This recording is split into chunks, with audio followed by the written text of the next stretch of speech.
Welcome to the Comic Book Babble-on. We got a great show for you guys tonight. A special guest, and we are bringing back the top 10 list for tonight. Hit the like button while the intro plays. Stay tuned.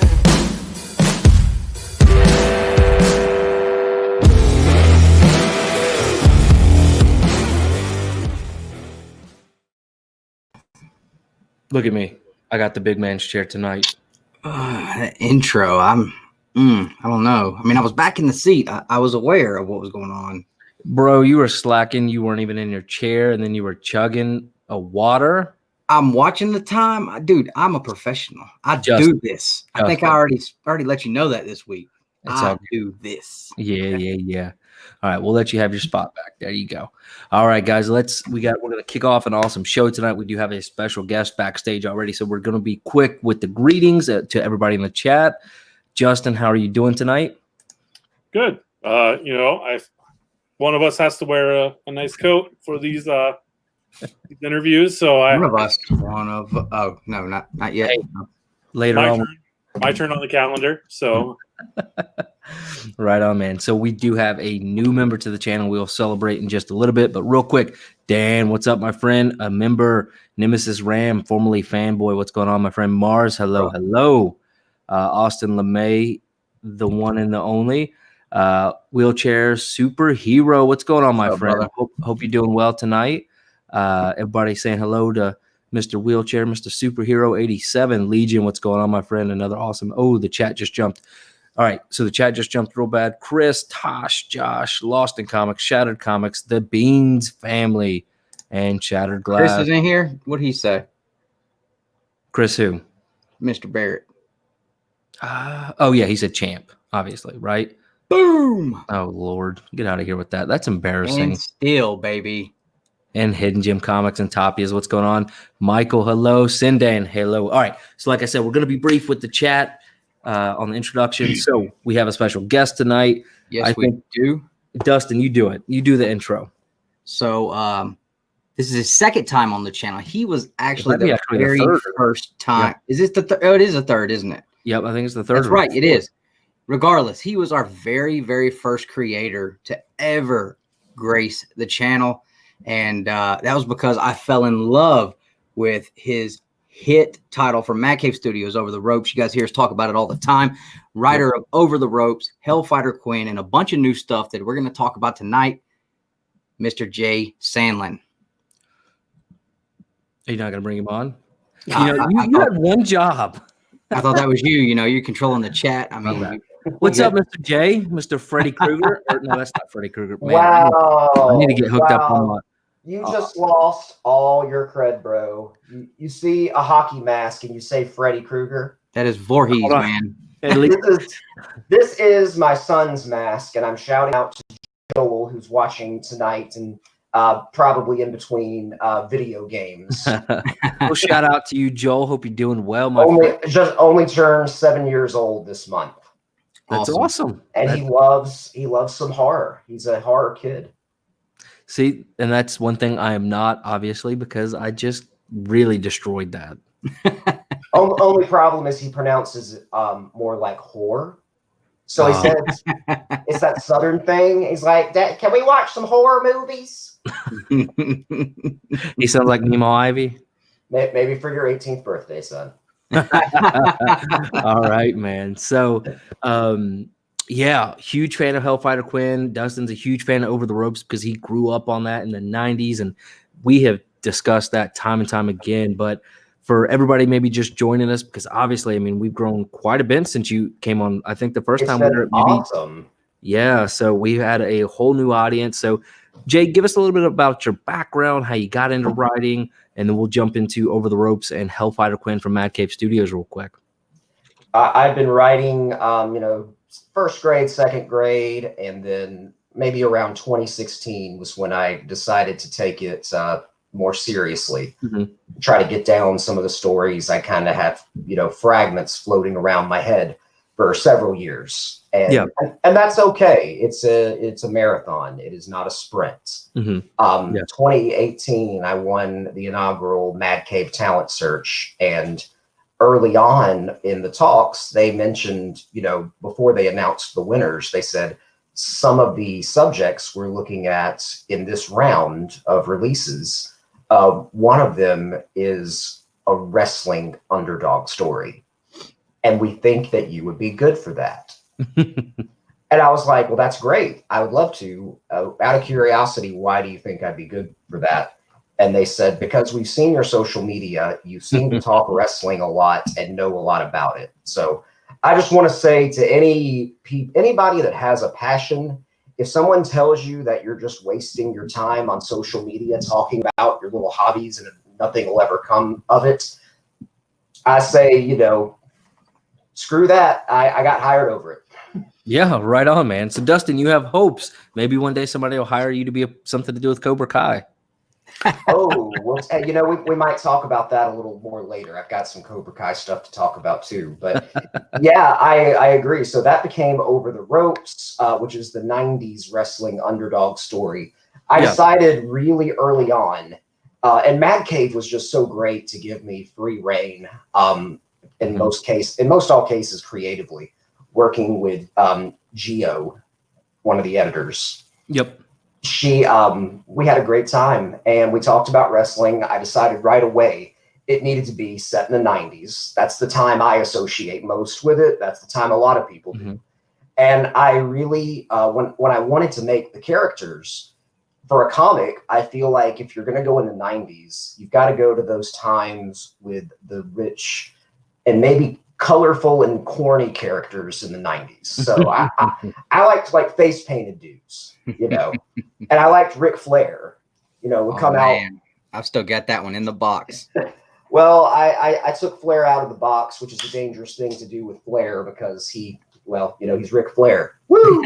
But yeah, so I've made characters just like the ones that I loved watching in wrestling, for years. And when it comes to creating your characters in a story, there's no problem with drawing from favorite TV shows, movies, and books and using them as the blueprints for your character. Because by the time you're finished, it's like a blueprint of a car doesn't look like a finished car. And you'll have something, even if you base it on something else, that's, still distinctly yours. So yeah, Over the Ropes was a lot of fun. And shortly after that, we did Hellfighter Quinn, the Mortal Kombat tournament style between the 5 clans of super-powered contestants. Mm-hmm. And I don't know if we've talked much about that one together. I don't know if you've got a chance to pick up on it yet, because the trade, the TPB for Volume 1, actually just came out in November. Yep, absolutely.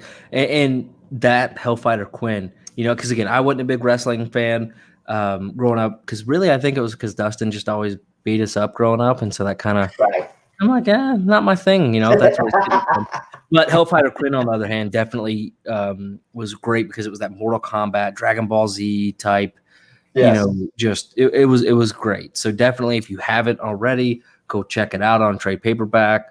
And I believe madcavestudios.com, they will actually allow you to read the first issue free for all of their titles digitally. All their number ones are free at madcavestudios.com. So shout out in the chat to my good friend Stoney. If you haven't checked it out yet, his series Villainous, the limited series, which reminds me as a gamer so much of the City of Villains MMO. Did anybody ever play that? Yep. We played that in college more than we did probably parties. That was how our fraternity was. But yeah, I told Stoney that comic reminds me so much of City of Heroes and City of Villains. Definitely check it out. Shout out Stoney. Right on, man. Yeah, and that Villainous book has been wonderful. So, but yeah, man, so you've got a lot of stuff coming out here. I mean, you jumped on board to the scene pretty quickly with that the contest win, Over the Ropes, Hellfighter Quinn, and now I'll let you kind of talk about what you want, which book you have in the works right now, because I know there's some stuff I can't spoil. So Well, we're going to spill the beans on a few things that I haven't been able to talk about totally yet. Let's do it. I got horror on my mind. I had horror on my mind because I got a date for you, and you're gonna want to remember this date. It's 3/31/21. 3/31. All right. 3/31/21. Hashtag it all you want. 3/31/21. Zenescope's Quarterly Tales of Terror presents H.H. Holmes, a 72-page original graphic novel based on America's most famous serial killer. When murders and bodies start turning up around modern-day Chicago, based around a hotel, there are a lot of similarities found to H.H. Holmes's methods and victims from the 1800s. So there's actually two amazing teams of artists working on this book at the same time. One team has the modern day scenes, and the other team has the past scenes. Okay. So they're going to tell one cohesive story, kind of divide and conquer, and bring it all together. I'm really interested to see how that works out. That is really Yeah, neat. definitely sounds interesting. And one thing with comic books, like I mentioned earlier, I'm not a big horror movie guy because I love to feel positive. I don't want to, but I tell you, comic books, there's like Something's Killing the Children, about as bad as it's gonna get when they're ripping kids in half. But it's I still really enjoy horror in that medium, right? So yes, and shout out to Austin in the chat knowing about his Labyrinth Hotel. That's exactly right. H.H. Holmes, the real man, bought land for the Chicago World's Fair. There was a pharmacy on the bottom floor, and there were office buildings on top. He had the whole thing rebuilt into a hotel. Okay. Just so he could take guests into the hotel rooms and torture them. And have his way. And this went on. Nobody even knows how many he really got. And they never would have caught him. This is just history, not really spoiling the book itself, but they never would have caught the real H.H. Holmes if it hadn't been for finances. It was like an Al Capone kind of follow the money thing.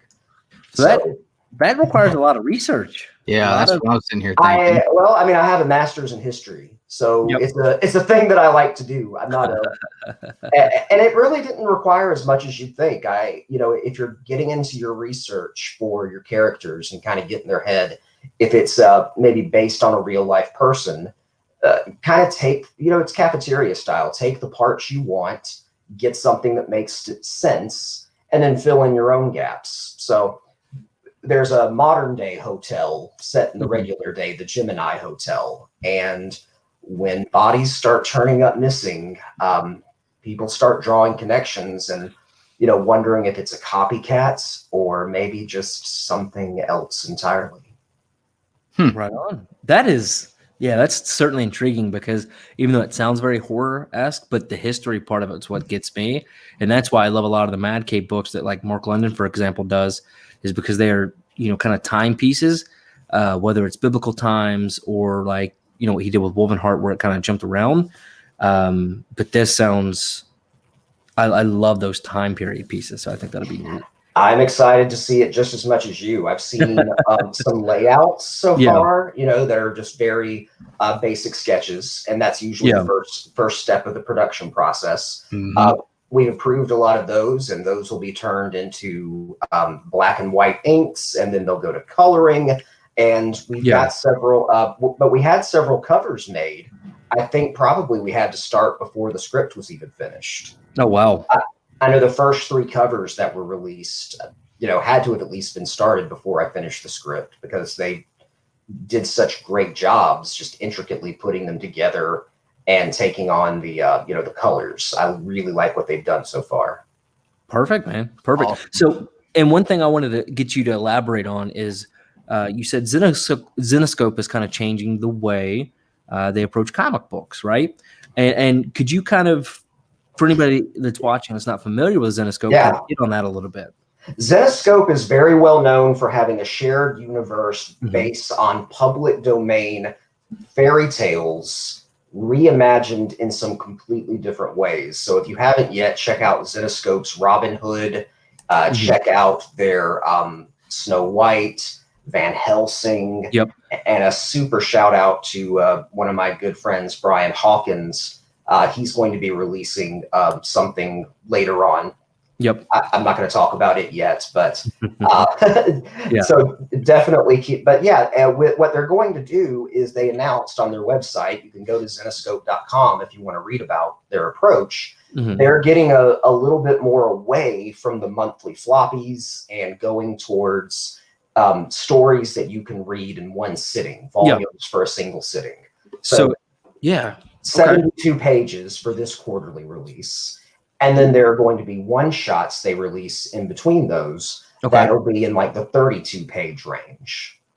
Right on. I hope I'm saying those numbers correctly, but you pretty close, yeah. No worries, man. So what would that, so a normal comic, I mean, if you remove like advertisements and stuff, I mean, what would that be? Somewhere between the ballpark of 17, 18 pages? It's 20 to 22. I'd say 20 is that magic number. I'll tell you, when we wrote Over the Ropes, my first comic book script, I had so many people review it before I sent it to Geo, because I'm like, it's like my first day. I want to make a good impression. And I had maybe 5 different people look at it. Yeah. When I emailed it to her thinking everything was perfect, she immediately replies and very nicely tells me that I numbered page 1 twice and gave her 21 pages. That sounds like something I would do. Yeah. And Nick would just kind of throw it back at me and be like, yeah, try again. Ever since then, I always make counting the pages the last thing I do before I send in a draft. Oh my God. And that's funny. That's why I laughed, Dustin, because like literally that is our relationship when it comes to, you know, the we'll say the business aspect of the YouTube channel. Like he'll send something and I'll be like, you misspelled the first word. Here, take it back. You know, and it's just something like, and I'm being facetious a little bit. Yeah. Obviously a little bit, but like Justin, he sees the text sometimes. So I was so happy that I caught one earlier today. Yeah. Put the wrong time on something and Nick just deleted it. I was like, why'd you delete what I just put up? He's like, well, I tried to cover for myself. I said, well, I tell you what, because usually with a work for hire project, like what we're talking about here, you're paid a page rate per page. Yep. So I try to cover it up, and I'm like, you know what? You can have that page for free. Just thinking that sounds so smooth. And that's just more ignorance on my part. There's no official class or I guess you'd say orientation for comic writing. Nope. But pages are money. You carefully budget. Usually, as less as you can. You go in with the minimum you need to tell the story. And it's like, you may give us that page for free, but we didn't budget for another page of artwork. And that money would have to come from somewhere. So that is something that I learned, a lot of learning on the job with Over the Ropes. For sure. And that being said, though, Hellfighter Quinn, I got several extra pages for that story. Yeah. Compared to Over the Ropes. Perfect, man. Perfect. So speaking of Mad Cave, we all know that you are debuting a new book for the new imprint. Talk to us a little bit about that and kind of give us some more information as much as you can, right? Any of you gents care for European football? I will tell you, Ted Lasso is about as far as I've gotten to European football. Have you watched Ted Lasso? Yeah, I've had to research a lot of players for this project. We were just talking about page numbers. Yeah. 72 was H.H. Holmes. Over the Ropes was 100. And Hellfighter Quinn was a few more than that, maybe between 108, 112. This is going to be, at last I counted, a 204-page original graphic novel. Wow. Young adults, and it is really for all ages. It's an underdog soccer story. Okay. Of course, on the other side of the pond, they call it football, and it's called World Class. Yep. And it features, you're talking about Cobra Kai. This is a bit like a Cobra Kai football. They're going to different countries, fighting. Well, I say fighting. They're playing in tournaments. A lot of the games actually turn into fights when our main character, Adrian, nickname is the Colombian Cannon, because he has got a leg that sets him apart and gets him scouted by one of the best football prep schools in Europe, in the European Junior League. Sounds like Roy Kent, doesn't it, Justin? Yeah, the main team is called Regents United, and that's like our main dojo. So they're going to the different countries. They're in this tournament, and there is a major bully on the team that Adrian has to deal with named Titan Evans. So being the new kid at school, being torn in a million different directions, with the pressure not just to play but to win, keep up with his classes and relationships. It's really a lot about anxiety, and I guess going after, encouraging kids to go after their dreams. Yeah, right on. And I think, that's really impressive what Mad Cave is doing, right? Because Mad Cave has only been publishing comics for less than about 5 years, if I'm not mistaken. And now they have a new imprint. Yeah. Well, Mark London, CEO, founded Mad Cave in 2014. And I'm sorry if I'm off on the dates, but it was 2017, 2018 when they launched the flagship titles. Mark was in the start, the sole writer. Yep. They released like Battle Cats, Knights of the Golden Sun. Honor and Curse. Honor and Curse. The greatest book there is. The Detroit cyberpunk detective, Adrian, and his name is not coming to me now. What? I know what you're talking about. Detroit Midnight. Yes, that was actually the storyline I chose to write one of my sample scripts for when I applied. So yeah, those came out around 2018, and then Over the Ropes came out in December of 2019. Yeah. And in the fall, when we don't have an exact date for World Class, but we know it should be a fall release. Okay. It's going to be in the first wave of Mad Cave's young adult imprint, Maverick graphic novels.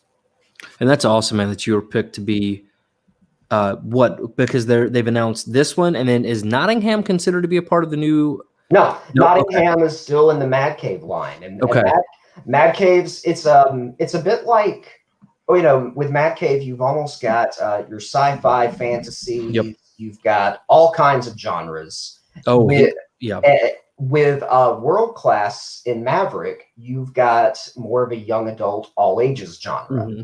So, and they're also going to be single releases. So I don't know what the price for World Class will be.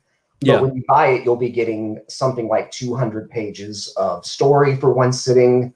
And I'm pretty sure there's going to be a lot of additional covers and specials like that too, from artist Patrick Mulholland, who is an incredible talent.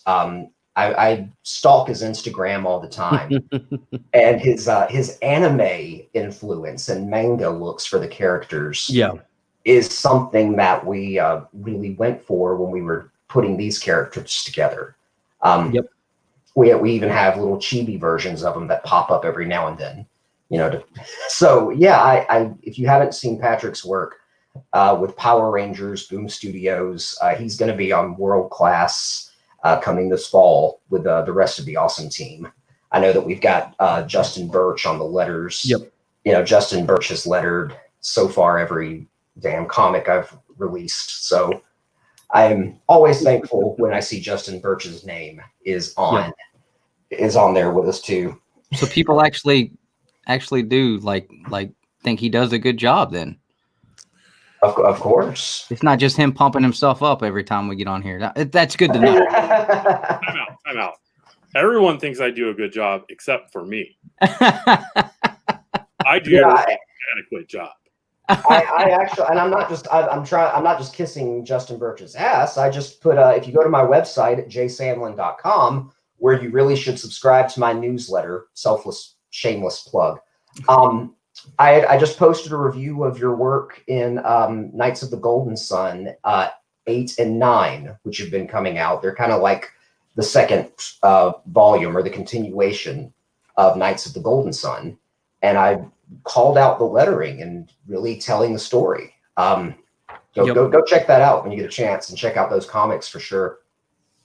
Right on. So with that being said, I know you brought up Patrick. So do you want to talk a little bit about what you and Patrick are doing, or is that something we want to wait for another day? Let me think. Not much to say. There will be, but I hired Patrick to work on some creator-owned series with me. We've got some stuff in the works, and I hope you get to hear about it soon. Awesome. No, that's really cool. It's amazing how, again, just career progression so quickly for you, and just it feels like it takes forever. Well, once you broke in, right? I mean, it's been rolling. So I know you broke in. When did that happen? I don't know I don't know when anybody breaks in. I don't know when anybody has ever made it. It's all completely subjective. So that's why I say whatever the hell you're doing with telling your stories, it doesn't matter if you're on Kickstarter, Webtoons, Tappa, if you're putting them out self-published to patrons on a website, or if you've got creator-owned comics, work for hire contracts, or even if you're with the big two, whatever you're trying to tell, just keep telling it. Keep putting it down. Writers start, but good writers finish. Yep, absolutely. What's the old saying? The easiest way to break into comics is to just make a comic. Yeah, I mean, sometimes that's all you can do. It's not necessarily something, there can be opportunities, but it is not necessarily something that somebody will just ask you to do. So there is that.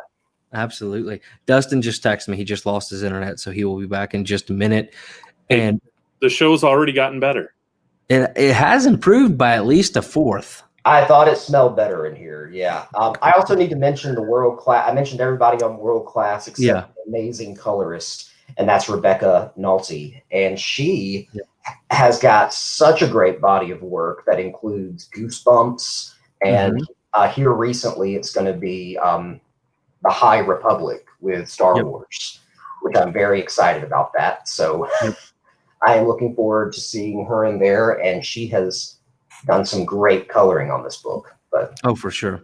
Yeah, and check out, thank you, Austin, the best there is, jaysandlin.com. All right. And then so we've hit on Hellfighter Quinn, we've hit on Over the Ropes. You guys can go check that out, trade paperback, or even buy the single issues off of Mad Cave, and even read the first digitally there to check it out, see what you think.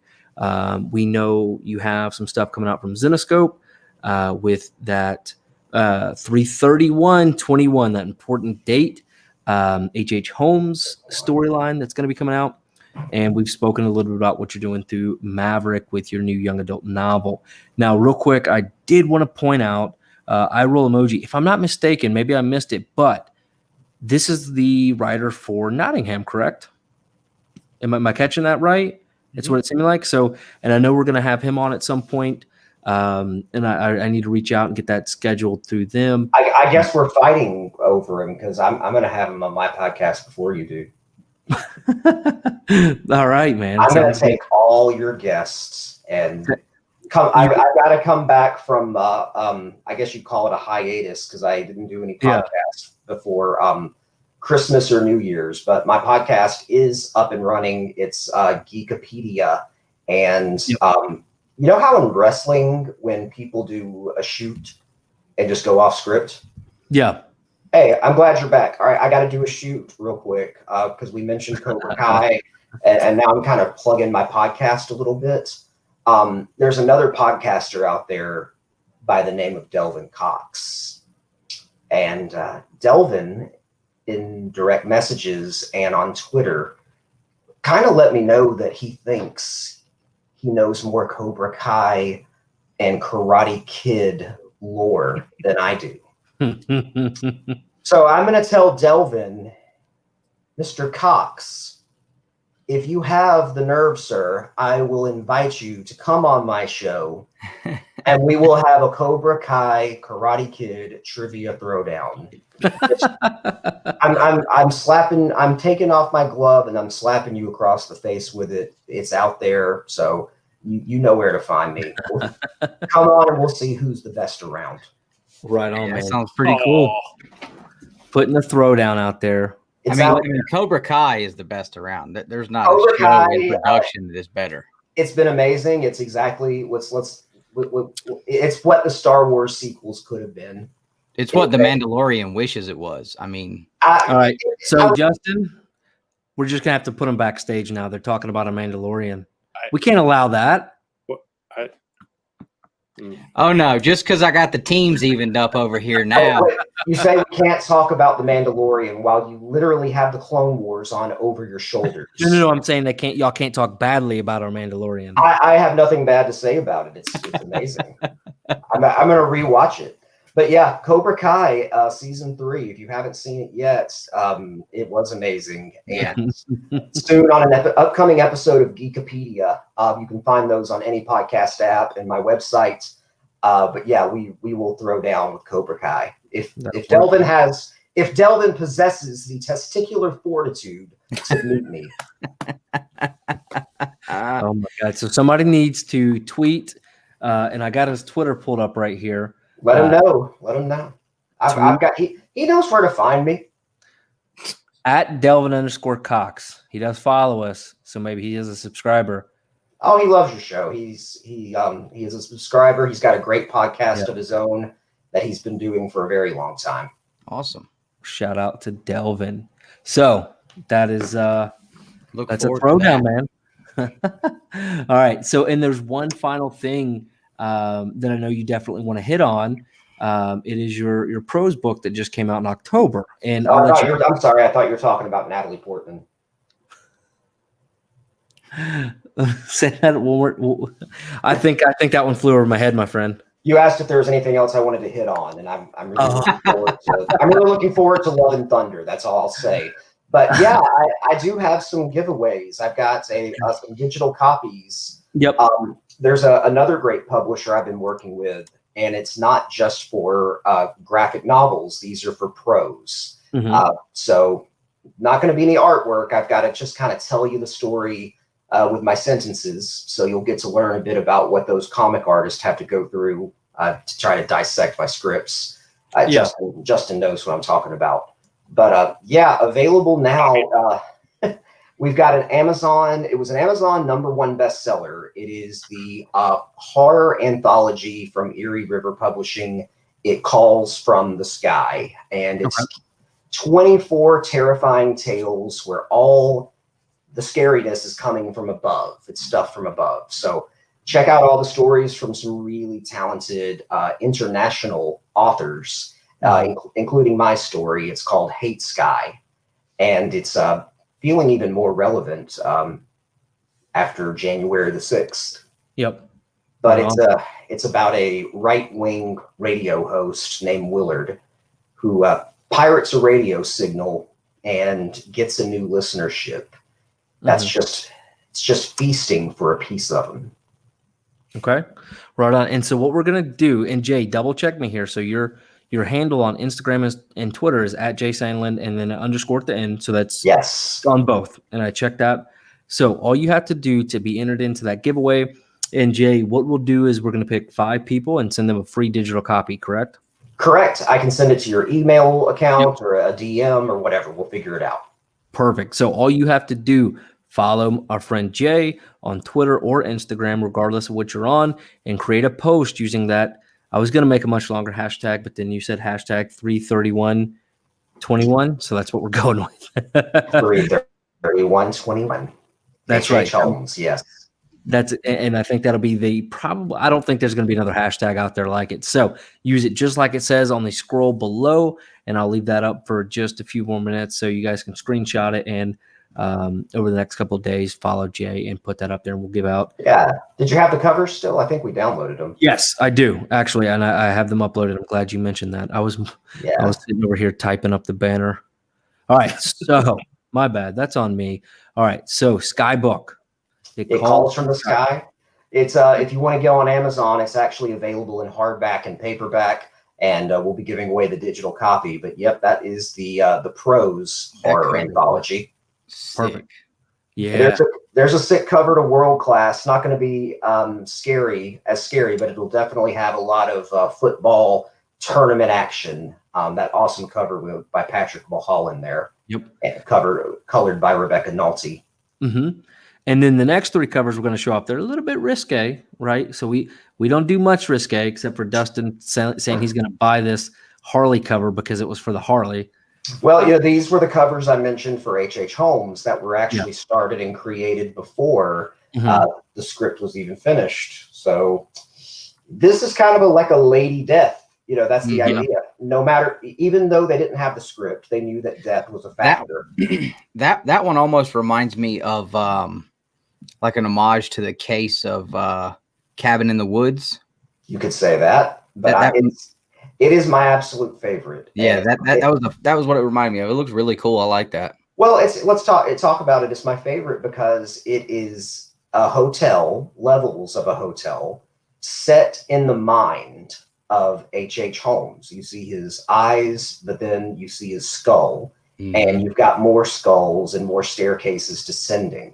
You know, and if you really zoom in on that cover, look inside the red areas. Yeah, you can see somebody standing in there. You see lots of guests standing in there. Oh yeah, I see more. And the more I look, the more you look, the more you'll see. And you got like a skeleton hanging down there.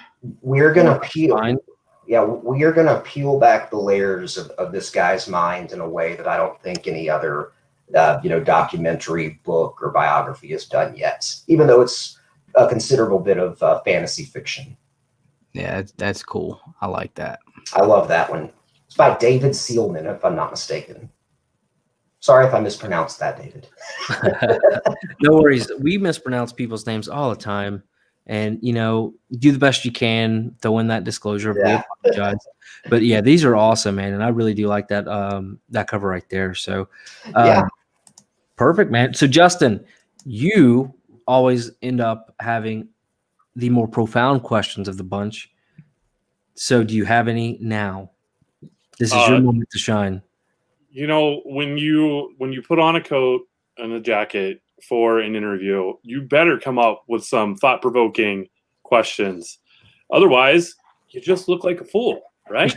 Just maybe a tad? Yeah. Okay. So I do have some questions. You can decide if they're thought-provoking or not. Okay. The first question is, how's Sin? I haven't talked to her in a while. I saw her in the chat. I tell you what, she graduated from the Birch School of Lettering, and I mean, already because you're her mentor in that arena. So no, it's I would say if you're looking for a letterer for your creator-owned series or maybe a short, find her, hit her up, check out her portfolio. Maybe she'll put it there in the chat for us. My second question was, who doesn't Brian Hawkins work for? Right? I can neither confirm nor deny that he's moonlighting for Al's Pleasure Palace, male strippers. But yeah, there is very little that guy does not do. He is a wonderful editor, writer. He's just very naturally funny. If you go back and listen to some podcast episodes, we just recently had him on. Go check out The Devil's Dominion. It's his book coming with, I think issue 1 actually came out December 30th, The Devil's Dominion. And I can confirm it's very good as well as Black Cotton. Black Cotton. Black Cotton is his title with Scout. Not to be confusing, but Devil's Dominion is with Black Box Comics. And I meant to mention earlier, stay tuned, I have got multiple titles coming out this year with Black Box Comics. I dropped that nugget earlier today on my newsletter. So that's another reason to subscribe. And we're going to have some announcements really soon about what those titles will be. Black Box is a great company, a great publisher. I've just started working with them as well on that. I know. I know. So please, everyone, go check out Black Box. Okay, so my next question is, so this is just me assuming, which I know is dangerous, but as big of a fan of wrestling as you are, I'm assuming that there wasn't much research that you had to do for Over the Ropes. Oh, no, I did. I had to do a ton of work behind the script. Well, not work, but, just maybe... I'll tell you what the research I did. I did not have to do a lot of research into characters, stories, and events. Okay. I did have to do research into probably the physical mechanics of wrestling moves, what they're called, and how best to capture them in a single panel. Because a comic book is a passive form of art. Motion does not occur, but motion is implied through the graphic artwork and the lettering as well. So that is why they are infinitely better than movies, because your brain actually has to be an active participant in creating the action.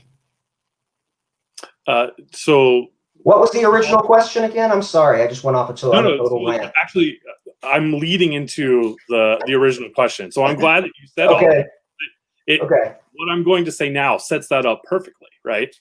So you did that much research for something that you loved, which was wrestling. Again, this is me assuming, so if I'm wrong, please correct me. I'm assuming that you weren't as big of a soccer fan as you were for wrestling. So when you were doing world class and researching, was it 10 times more research, 10 times more work that went into it? There was different type of work because I did look into characters through players, and I didn't really want to do. I didn't make it extensive. I tried to find maybe 2 or 3 really strong personalities in the soccer world, Ronaldo being a great one. And he is kind of the look, voice, and feel for one of the main characters in the book, who is the best friend that you'll meet for Adrian. And it was more important than knowing the mechanics of how to play a soccer game. I definitely went and looked for reference artwork and would scatter that throughout. But what I started to do once you get into a rhythm with your artist, it's a bit like jazz. You don't really know who starts and you don't really have sheet music. But when you hand off something to an artist, a colorist, a letterist, they're going to put a spin on it. And I feel like if you're doing your job as a writer, once you're a good 20 to 30 pages in, you should be able to take a hand off the wheel and give them some more agency. You know, say, fill this, decide here, here's an idea. And that's what Patrick did. And I mean, he had to fill, I don't know how many of the 204 pages are soccer games and soccer action, but it's a significant portion. Something he told me, he's from Ireland. Let me try to get the accent here. Darson, what should you say? It's like, I don't know another way to get to draw football. I just don't know it. I just don't know. But I was so glad that we were done, and he did such a great job. Mm-hmm. And I think I remember seeing him in an interview before where he is not a big soccer fan. Is that correct, or am I just misremembering that? No, well, he said that he is a fan. He said that in Ireland, it's just such an institution. I live in Alabama, where football, particularly college football, is an institution, and I couldn't care less about it.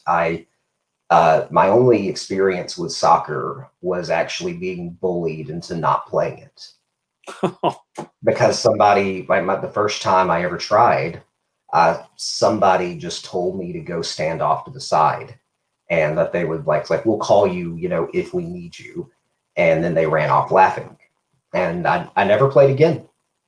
Oh, well, look on the bright side. Maybe it's for the best, because and then my son got on a team and played one game. And, the reason that he played one game was because he came up behind a player, grabbed him in a headlock, and took him down to the turf. He had obviously been reading more Over the Ropes. All right. Well, that's why I don't play never play baseball, because we have a friend that took a baseball bat across my forehead and cracked my skull in 2 places. So that was cool. Did you ever watch the 90s movie Problem Child with the little redheaded kid and John Ritter?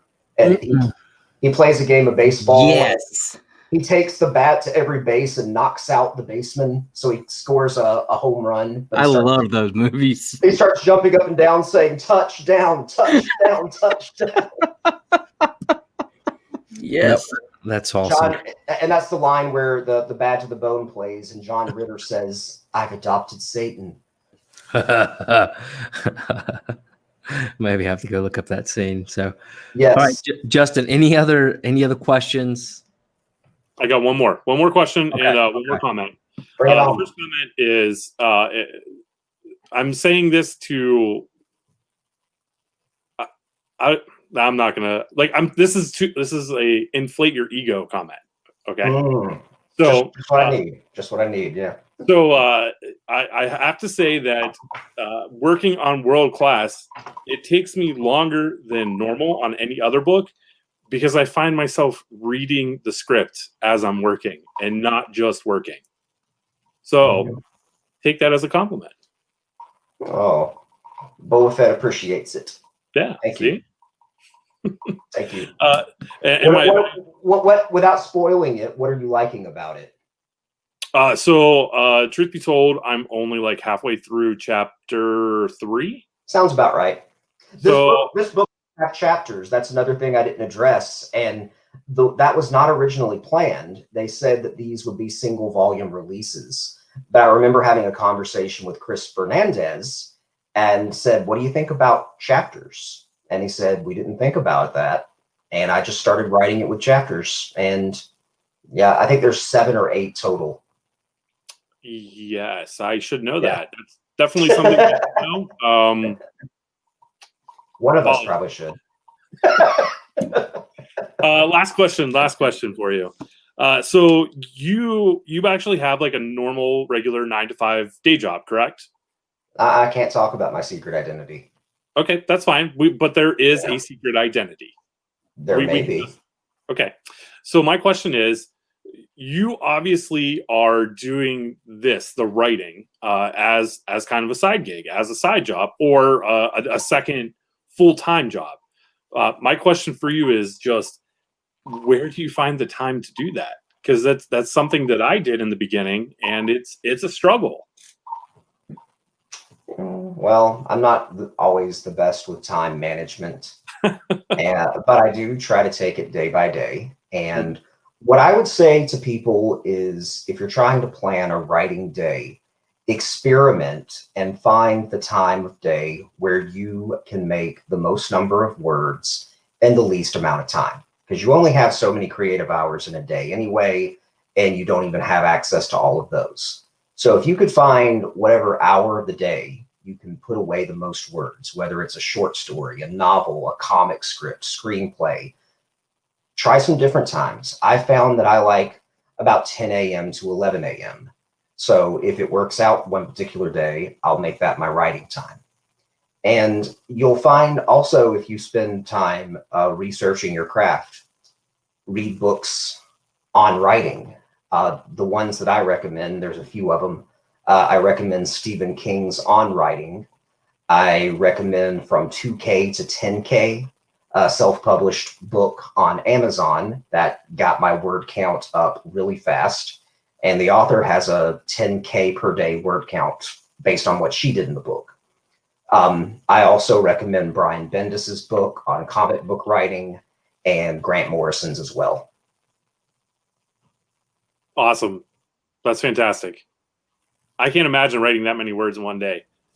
I have not gotten to 10K a day. I think I am probably more when I'm going on all cylinders, not saying I can do it every time, but if I can do 3 to 4K a day, I feel good in prose.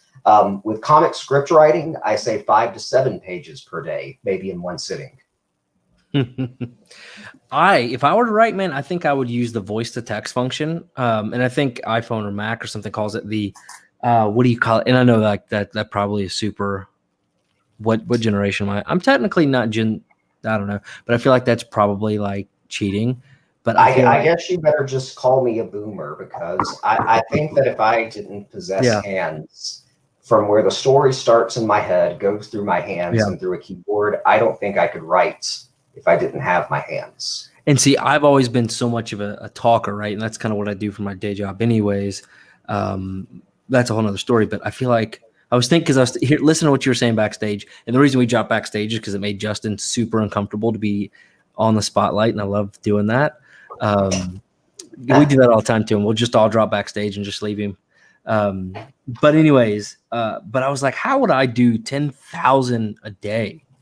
And I'm like, I would honestly just probably talk into like a voice to text function and then go back and read and reorganize my thoughts. Well, I usually keep mine organized with Google Docs. It's simple, and I've found that it's really great for collaborations, because most people have Gmail. So if you're not at least using it, at least have some shared folders for your projects. I know other script writing services, people love Scrivener and Final Draft, but I keep doing my thing through Google Docs. Perfect. Well, fun fact about Jay, for those of you that don't know, also a voice actor. Oh yeah, I forgot about that. We've been talking about comics so long. No, I just always try to, I like I've been fun fact. all right. Well, I won't talk much about it except that during the quarantine with COVID, I lost another one of my outlets that I've had since I was 8 years old, and that was acting. Been acting on stage and plays and improv theater, and COVID has now closed down the theater that our group would have shows. We wouldn't be having shows anyway, even if we could. So I decided I was going to try something I've been wanting to do for a while. I've been podcasting for 3 years. I'm the OG co-host of Who Would Win, and my current podcast is Geekopedia. And I decided to try out some voice acting. So if you go to my website, right there on the screen, you'll see there's a voice acting link. I've got a lot of voices that I've done. And if you go on YouTube, look up Scranta, Scranta, where you can watch a Christmas animated short where I play Santa's feral younger brother, Scranta. Ooh, that sounds really interesting. Say that one more time. A feral? Yeah, Scranta is Santa's feral younger brother. Keep scrolling and you should probably see him.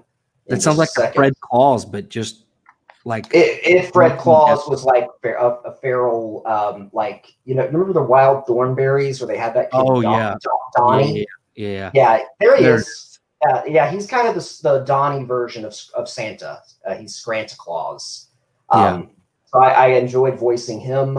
And in another project I just finished, where you're going to be hearing some more about a release date later, is a comic dub of Dan Slott's Spider-Man Big Time.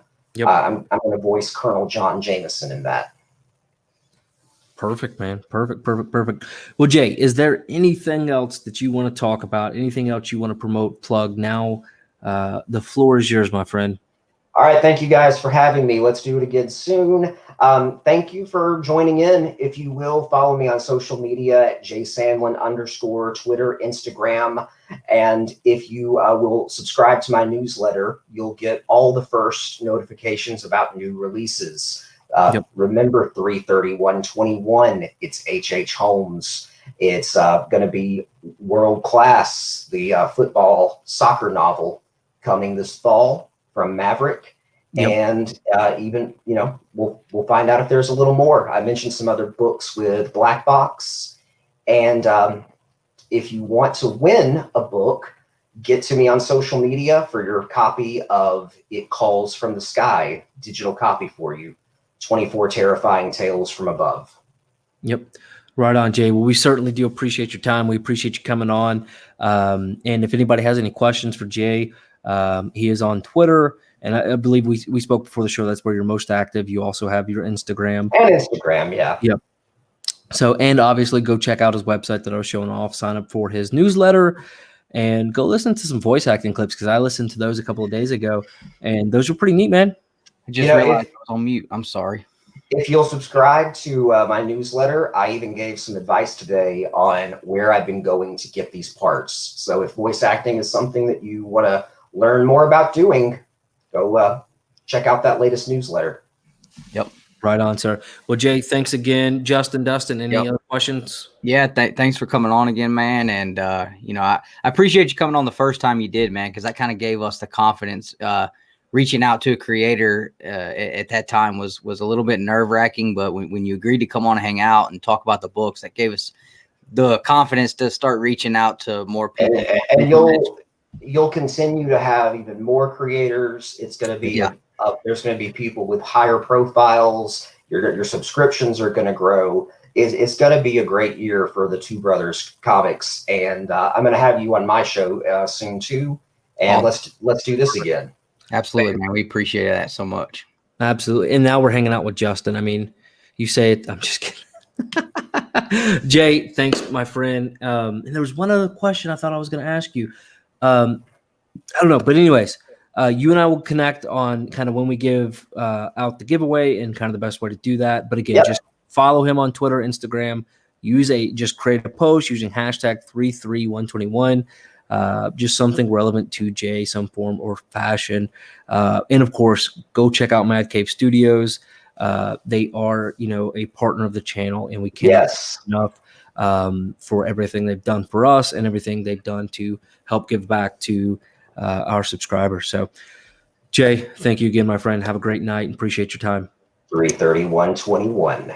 33121. 33121. Yeah, I'm gonna have to figure that out. All right. Post that in public. And be careful if you go stay in any hotels. Man. Oh, man. Always fun to have Jay on. Absolutely. Absolutely. So everybody in the comments, we will be, look at this guy. Look at this guy. You know what? Dustin? Oh, see, I'm trying to be smooth here. So the Babble-on is not over. It's only really just begun.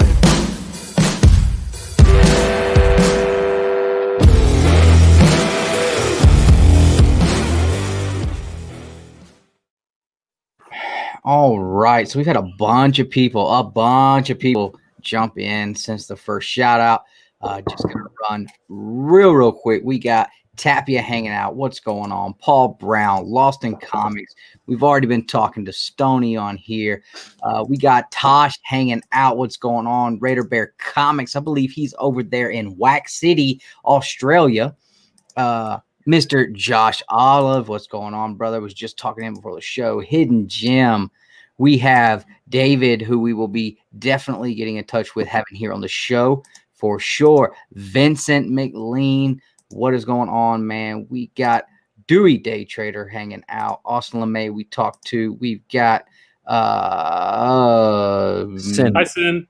Hey, Sin. Okay, I didn't know how to say it. I was waiting for somebody. Let's see. Oh, we had Perry hanging out, said he was playing a game while he was listening. We got Randy, what's going on? Big Nosh in here, said he had to jump the fence, cut the bolts, pick some off, run over security, and he is in the building. What is going on, man? Good to see you. I tell you, he's the best. Tyler hanging out, absolutely. Let's see. Nick the Geek, the ladies freak. I don't know about all that. You got the part right. We got Mr. John from 616 hanging out.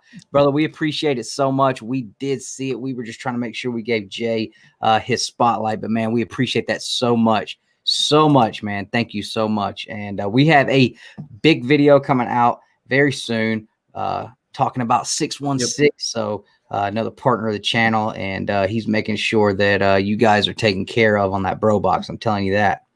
I promise you that. We got Cap hanging out. What's going on, man? He had his first appearance on The Hunt last night. Him and Miss Tori did a fantastic job. I definitely hope we get them back again. We got Kirby hanging out. And let's see. I want to Mastodon. What's going on, man? I hopped in the chat earlier while I was doing some notes and was checking out his show. We got Bert going in here. What's going on, man? Good to see you. Thanks for hanging out. We got Lewis. We've got Ryan. And I think we are almost there. Wheelchair Superhero 87. What's going on, my man? Hope you're doing well.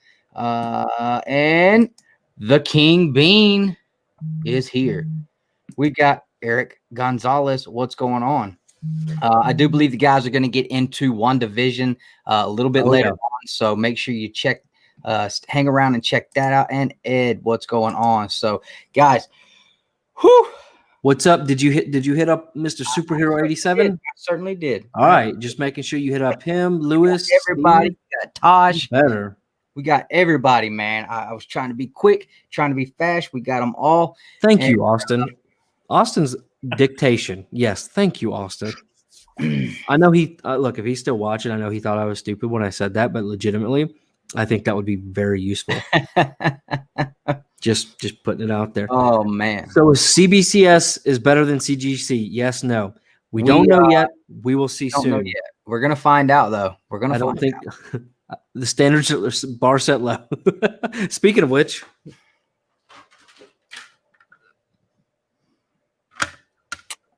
Yep. That I video mean, is hitting he didn't off- even have it 24 hours before it was gone. I didn't even have it 12 hours. CJ just popped in the house. What's going on, man? Saw him at the shop this week. Got to talk to him. He picked up his trade that he won from us and picked up a little Kanto #1 action. The infamous Kanto #1 used in the infamous CGC video meltdown video. By the way, if you watch the CGC meltdown video and you stop watching, one of us. Gobble, gobble, one of us. We accept that one of us. Gobble, gobble, one of us. We accept that one of us. Gobble, gobble. Now, you guys are probably confused because you don't see a new member showing up in the channel, on the chat, I mean. But we did have a new member join today in the Golden Age tier, and I was waiting for the perfect moment to really annoy Dustin. Shout out to ComiKon with a K. Man, he's been dropping some awesome comments, and if you are watching, thank you for joining. Absolutely, man. We do appreciate that. We do appreciate that. Way to go, Nick. You really suck. No, first off, I was not avoiding. I was there Wednesday, and picked up my books. He was not there, and I texted him. I'm joking. I knew he wasn't going to be there because he's a big man on campus. You went on Wednesday because you're avoiding him. No, I went on Wednesday because I knew I couldn't go today. I texted him all. Was it Wednesday night I was texting him? I talked to him today. I'm just saying. I love Josh. And I have $45 in gift cards I need to use at some point. But I'm hoping I just keep. Ryan has like $6,000 in gift cards for Haven right now. He's won on that Thursday night challenge show. Yeah, I've given up one or two, I think. Because those questions are hard. Yeah. Yeah, I don't know. Like I want me and you to go on there and do it one night, but I want to pick questions for each other. Yeah, well, something. Or have Justin pick the questions for us. The questions they ask, like I would never be able to answer a lot of those. I'm like, dude, I don't know. But go check out Haven Comics on the YouTubes and Facebook. There's awesome trivia. Josh, it's insane trivia. Yeah.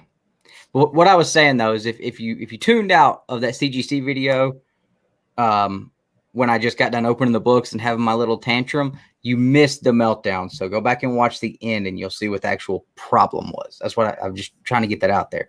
Now, we've lost a lot of people watching. So those of you soldiers in the chat, go share it out. Tell everybody, come on back. We still got to show the books off. We still got to do the top 10 tonight. And I'm not just taking the number 7 tonight. I'm taking 8, 9, 10, 6, 3, and 1. Look, I'll be honest with you. You can have them all because the genre we pick or the air sucks. You guys did this. I'm just saying. Just saying. Oh, snap. Beans hitting them hard.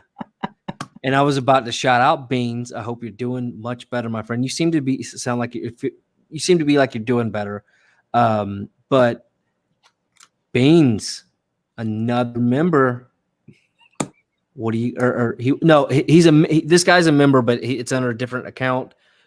This is his alias, but he is a member. Y'all are gonna have to fight it out in the chat. Oh, that's gonna be a good one. But we are gonna go to CBCS very soon. And I'm actually gonna be dropping a video very soon. I got a huge book that I'm going to be sending off to CBCS for that signature verification service. So make sure you guys are looking out to see what book I picked up, because I do need signature verification, because this guy was not around long enough to do any of the signature series stuff for CGC or any of that. So there's only one way to get it done, and that's through the verification service.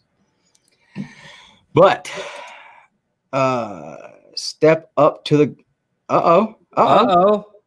It's one of us. Gobble, gobble, one of us. We accept that one of us. Gobble, gobble, one of us. We accept that one of us. Gobble, gobble. Now, CJ, you're the man. And let me be very, very clear. YouTube doesn't notify us when that happens and stuff. So don't be mad if it seems like when I notice, because it doesn't. Because when I update these, man, and anybody that's joined the last month that hasn't got their sticker pack, I need a message on IG or Facebook with your address. Yep. I will send those out. It'll notify us in the chat if it happens while we're live. But sticker chat. All right. What are we babbling on about? Hey, a boot. We're jibber jabbering. Babbling is better than jibber jabbering. I'm just saying. I love the fact that we just went with like immediately.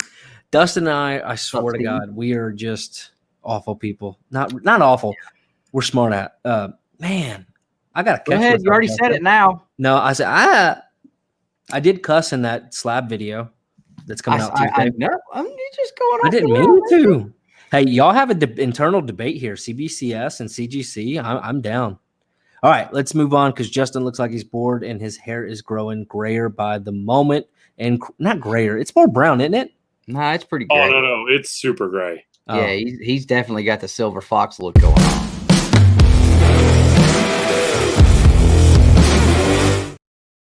I'm actually letting mine grow out a little bit. We're gonna see how long it'll go, but look, YouTube is changing us in a real way because I've gone total hipstery haircut and I got contacts. Look at this.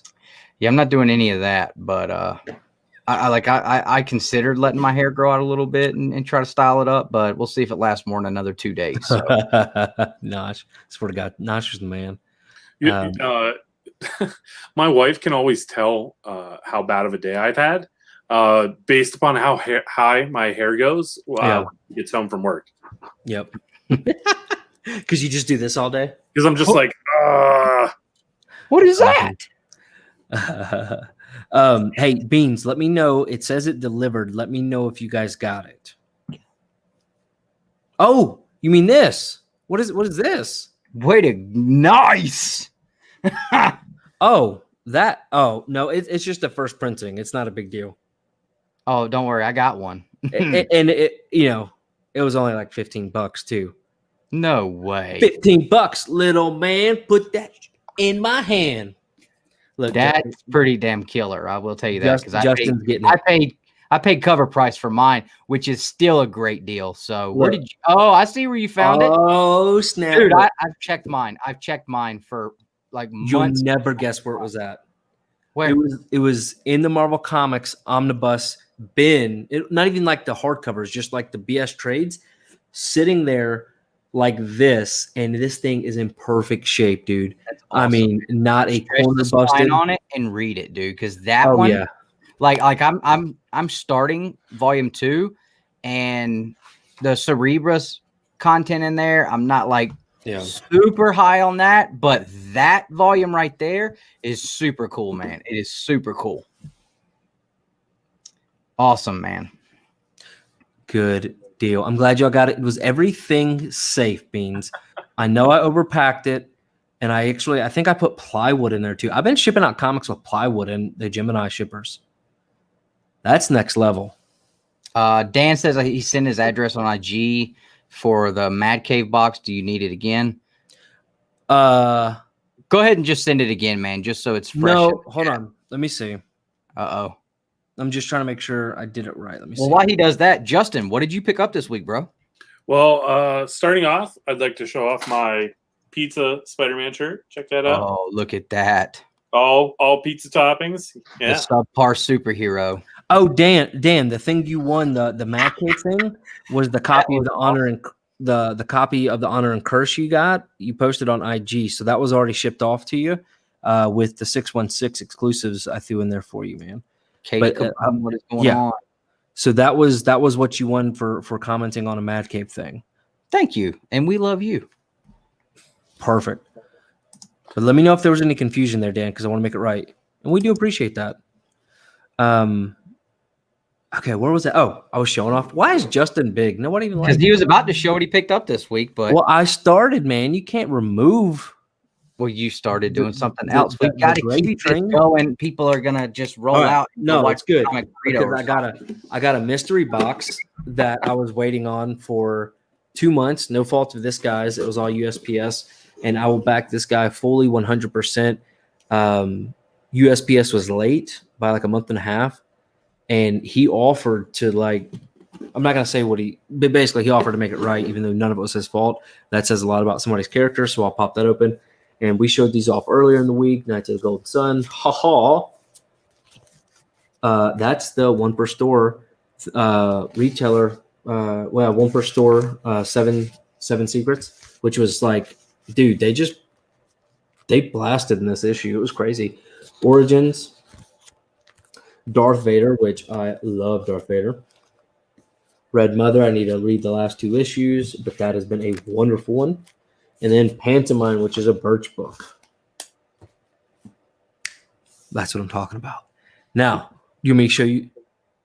Oh, member sticker pack. Sorry, member. Yes, I sent them, but it could be USPS. And if you don't get it you haven't got your member sticker pass. That might be because USPS. I actually sent them off in a envelope with a stamp like this. And the way USPS is going, man, it could take a minute. But if you don't get it in the next week or so, let me know and I'll send another one off. I do not mind. Do not mind.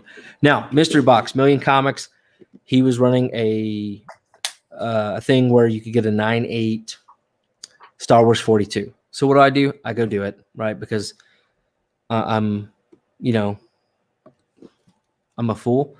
And so I got home and there was a bigger box than this on my front porch. My heart started beating. I'm like, oh, I won. I had to have won.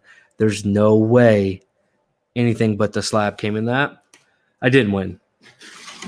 But Justin, I don't know if you like what I'm going to show off, but if you do, maybe you can give me some information on it. But I'll show off what came in the mystery box. But I fully endorse Million Comics, man. He was great the whole time. That's the big book. I'll save it. So it came with Spider-Man, Ultimate Spider-Man 40, and actually like a Mylar. New Mutants 55. The Many Deaths of Batman, which is basically Batman 434. All right.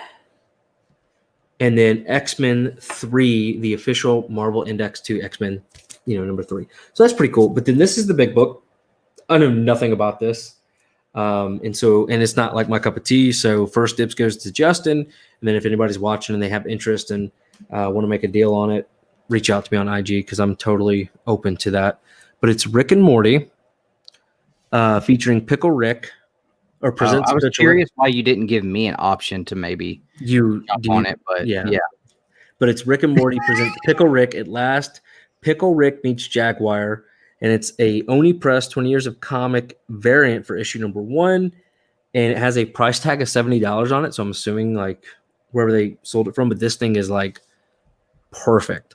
So I don't know if you're into Rick and Morty, but Justin. I will politely decline. Okay. Mizuto, what is going on? No worries. So I don't know anything about it, but if it's a $70 book, I looked it up on eBay and was like, couldn't find a single sold thing. But I know there's like a cult following for Rick and Morty, kind of like, TMNT and stuff. So, but if anybody's interested, all in all, for the cost and everything and just the experience with the guy, definitely a wonderful, experience really with the guy. So fully endorse that guy. And then I have something for the toys later. I'm not going to pull out now. All right, Justin, go ahead. All right. I made it to my shop this week. I made it to the shop on Wednesday. So I got Amazing Spider-Man 57 to go with my shirt. Marauders 17. Darth Vader number 9. Right on.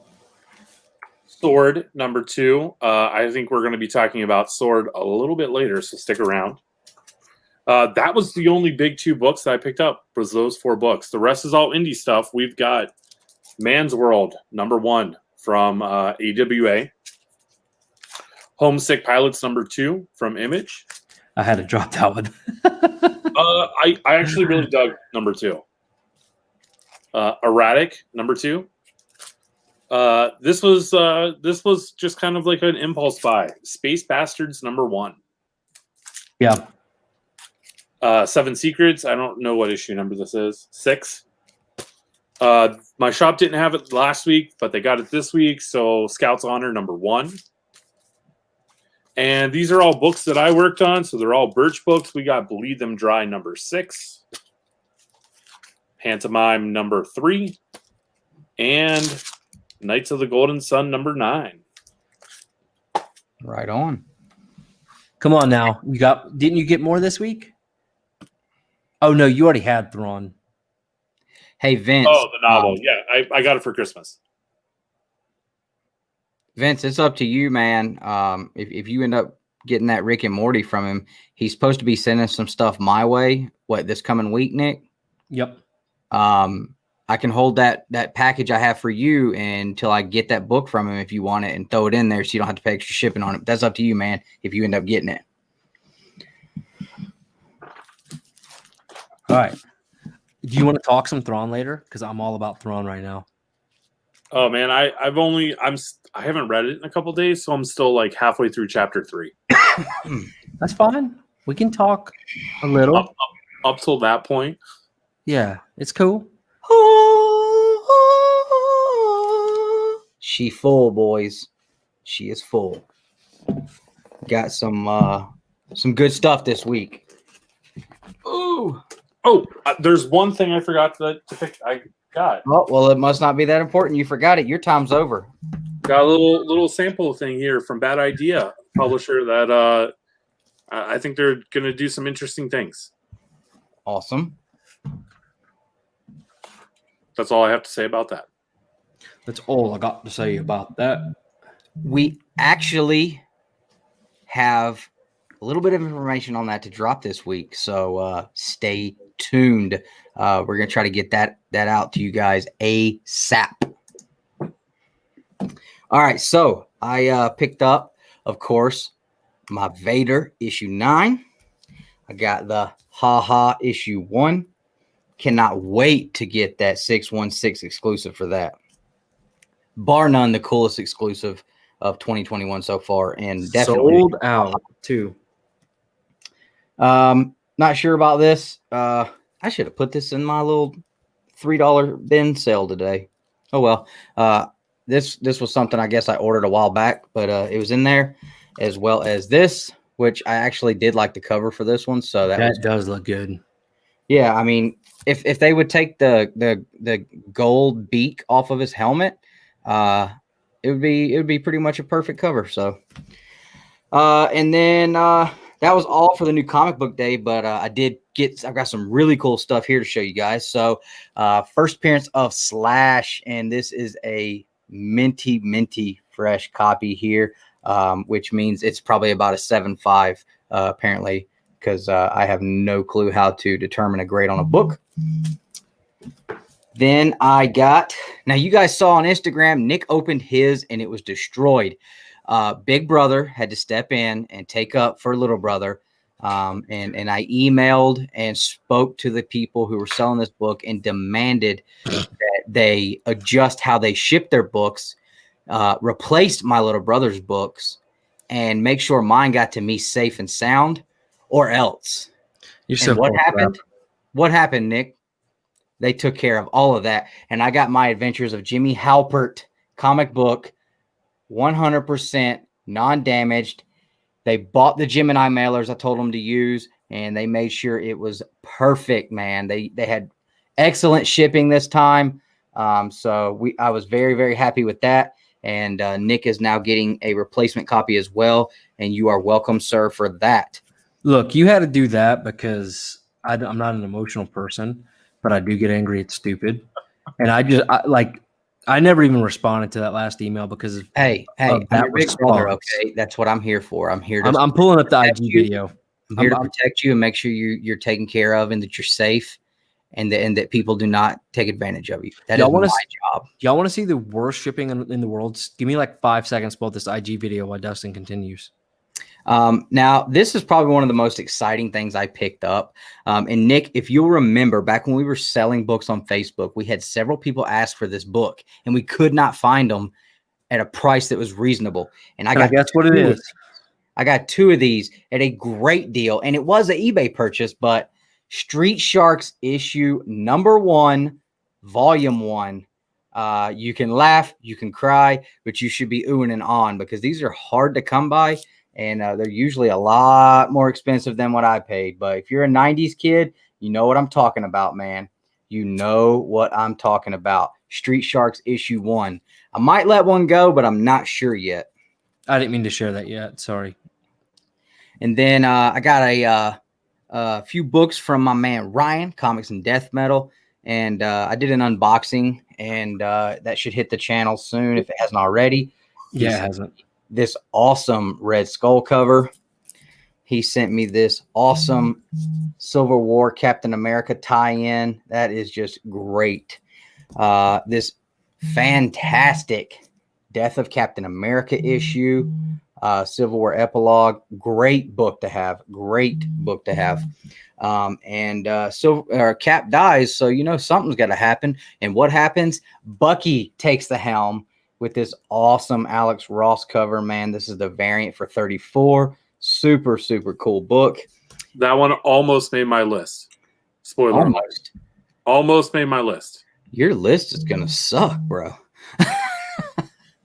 And then you guys have seen me talk to. I've had him on here. You've seen him on The Hunt. Tony Sanders, man, that is my boy, and he hooked me up. It took forever to get here, but this was what he sent me for Christmas, and I could not have been more happy. And that is Tales of Suspense 58. And this is the first time Captain America appears in the Tales of Suspense series, which later would become Captain America at issue 100. Yeah. This is also the second appearance of Kraven the Hunter. That's awesome. That's got a special story to it, man. It does, because he actually reached out and spoke to Reggie Collects, who helped him hunt down and find this exact copy. And he showed it on The Hunt one night, and I just, I had a fit, of course. And he said he remembered that from way back when I first started on The Hunt. And so he passed this one on to me. So that is super, super cool, man. And I am so happy to have that. So I had a great week of pickups, and I had another one today, and I can't tell you guys about it, but woo! Oh, I can tell them what it is. No, you can't.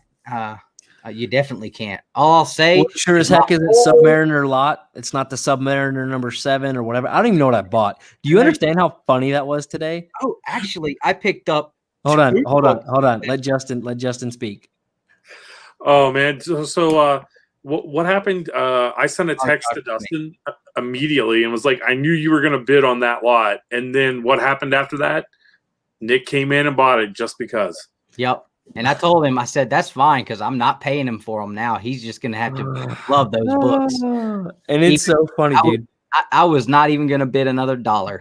I was like, I hope you love them, dude. Okay, so here it is. I don't even know what books they are. I just see Submariner and Dustin bidding. Silver Age Submariner books, and they $15. $15. And one of them is number 7, which is Submariners in color, and he's above the city, which is in the black and gray. It's an iconic cover, man. Yeah, so I bid 16, and then I throw up 2 middle fingers in Southern Comic Geeks chat, and I felt bad after he said that, but I think he was slightly joking. But anyways, and Dustin goes, nope, I'm folding. That is the best $16. One, because I actually am kind of excited about the books. I don't know what they are, but it'll be cool to have. And Dustin can't have them now. I wasn't mad, because I was like, well, joke's on you, because I'm going to stick you with them. Joke's on you. You just missed out on Silver Age Submariner for 7. I was going to let it go at 17. I wasn't going to bid $1 more. I was just telling you right now. I will go to Dave's tomorrow, and I will get those books on a handshake and a smile. So that's it, Josh. Josh, we're gonna have to work something out where I get this Harley Quinn Adventures number 12 for a fist bump. But I will say, guys, coming out this week. Yeah, there's gonna be 2 videos, because I picked up 2 monsters this week, and I know I say this all the time, but legit, I picked up 2 monsters this week. I can't believe my whole room is not on fire right now. It's been a good week for your boy, I promise you that. And anybody who sees our content, man, I'm telling you, like, I made some swaps at my LCS, swapped some stuff with them guys for a book that I've been looking at for a long time. And it's always good when you can make some trades on something and get something insane without having to drop $1. Yeah. I'm supposed to be getting some cool books in from Kachung. We worked out a trade. I gave him all of my House and Powers of X comics, every single one of them I had.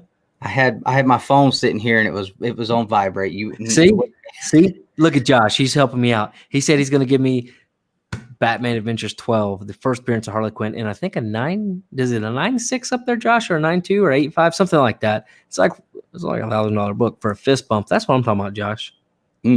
Just to show him.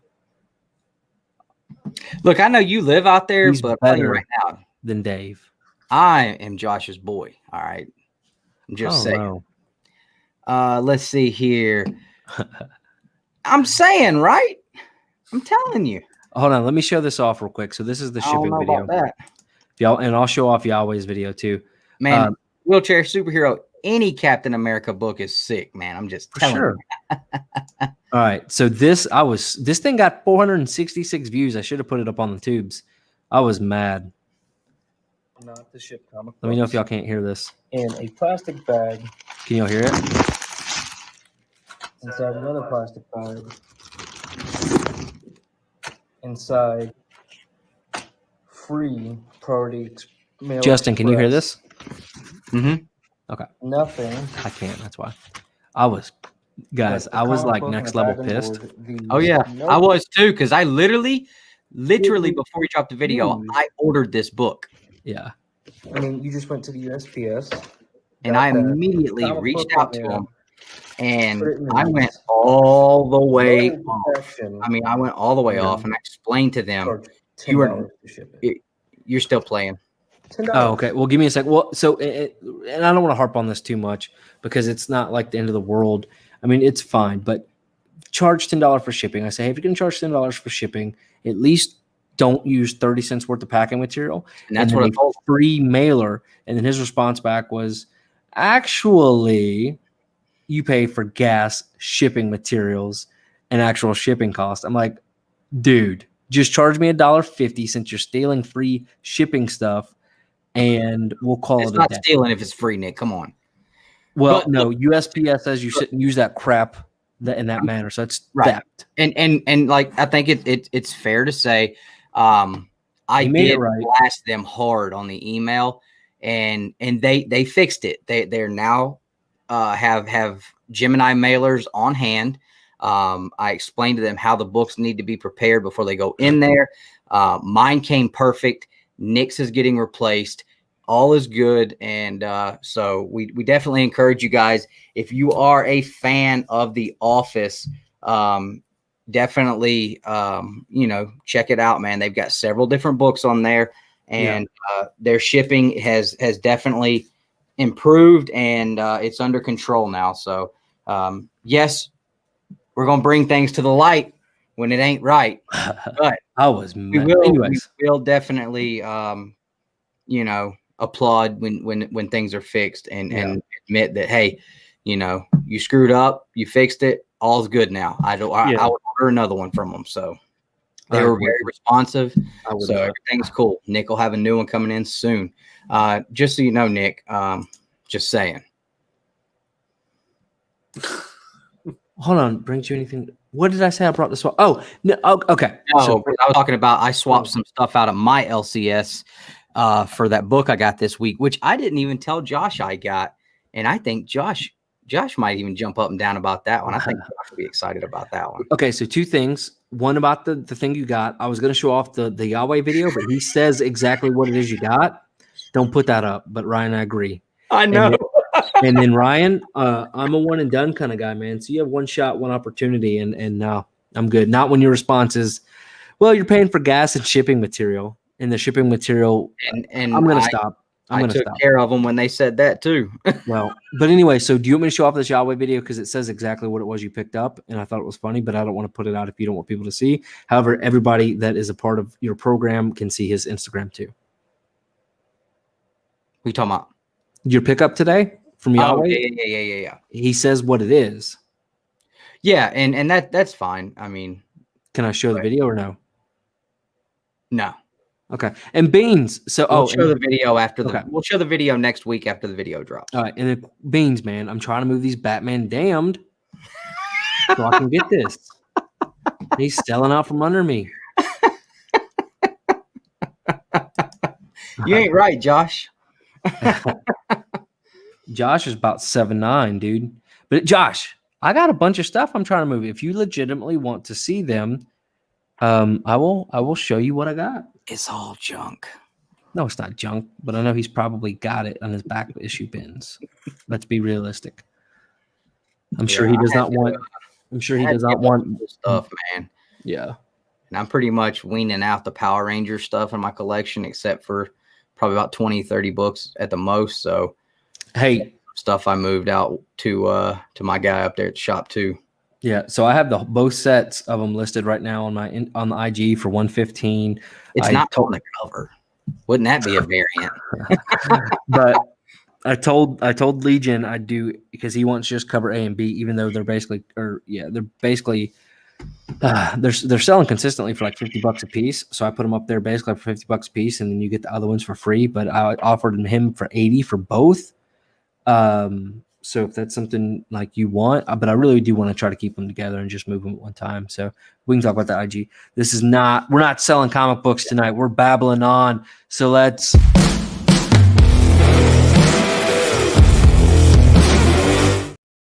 I just want to let you two know before we get to the top 10. All right. Y'all start. No. Hold on. I wasn't done. Y'all start talking too much smack. Y'all piss me off. I'm going to come after. You will catch one. All right. I'm telling you right now, you will catch these cans, bro.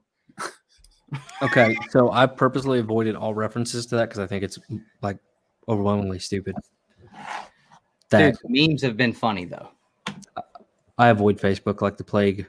I'm only on Twitter because Ryan sends me any meme that is even a little bit funny. So, and I just thought about it when I reached into my mini refrigerator here that my wife got me for Christmas, and that was the first thing I thought about. All right, Josh, I will send you a video of everything I'm looking to move because I'm running out of space and I'm being kicked back out of the office area to create a new guest room because, you know, people like Dustin don't want to sleep on a really crappy pull-out couch. I spent $1,000 earlier this year. I've never complained. I'm joking. Oh, I was gonna say. I mean, I wake up hurting every time, but I don't know if that's the bed or. It's certainly that crappy bed, dude. Okay. Anyways, reviews. We're an hour and a half into this, and it's been good, but I was like, let's like maybe review 2 books. Oh, hold on. No, we did this wrong. Somebody's got to be on board here, and pay attention to what we're doing.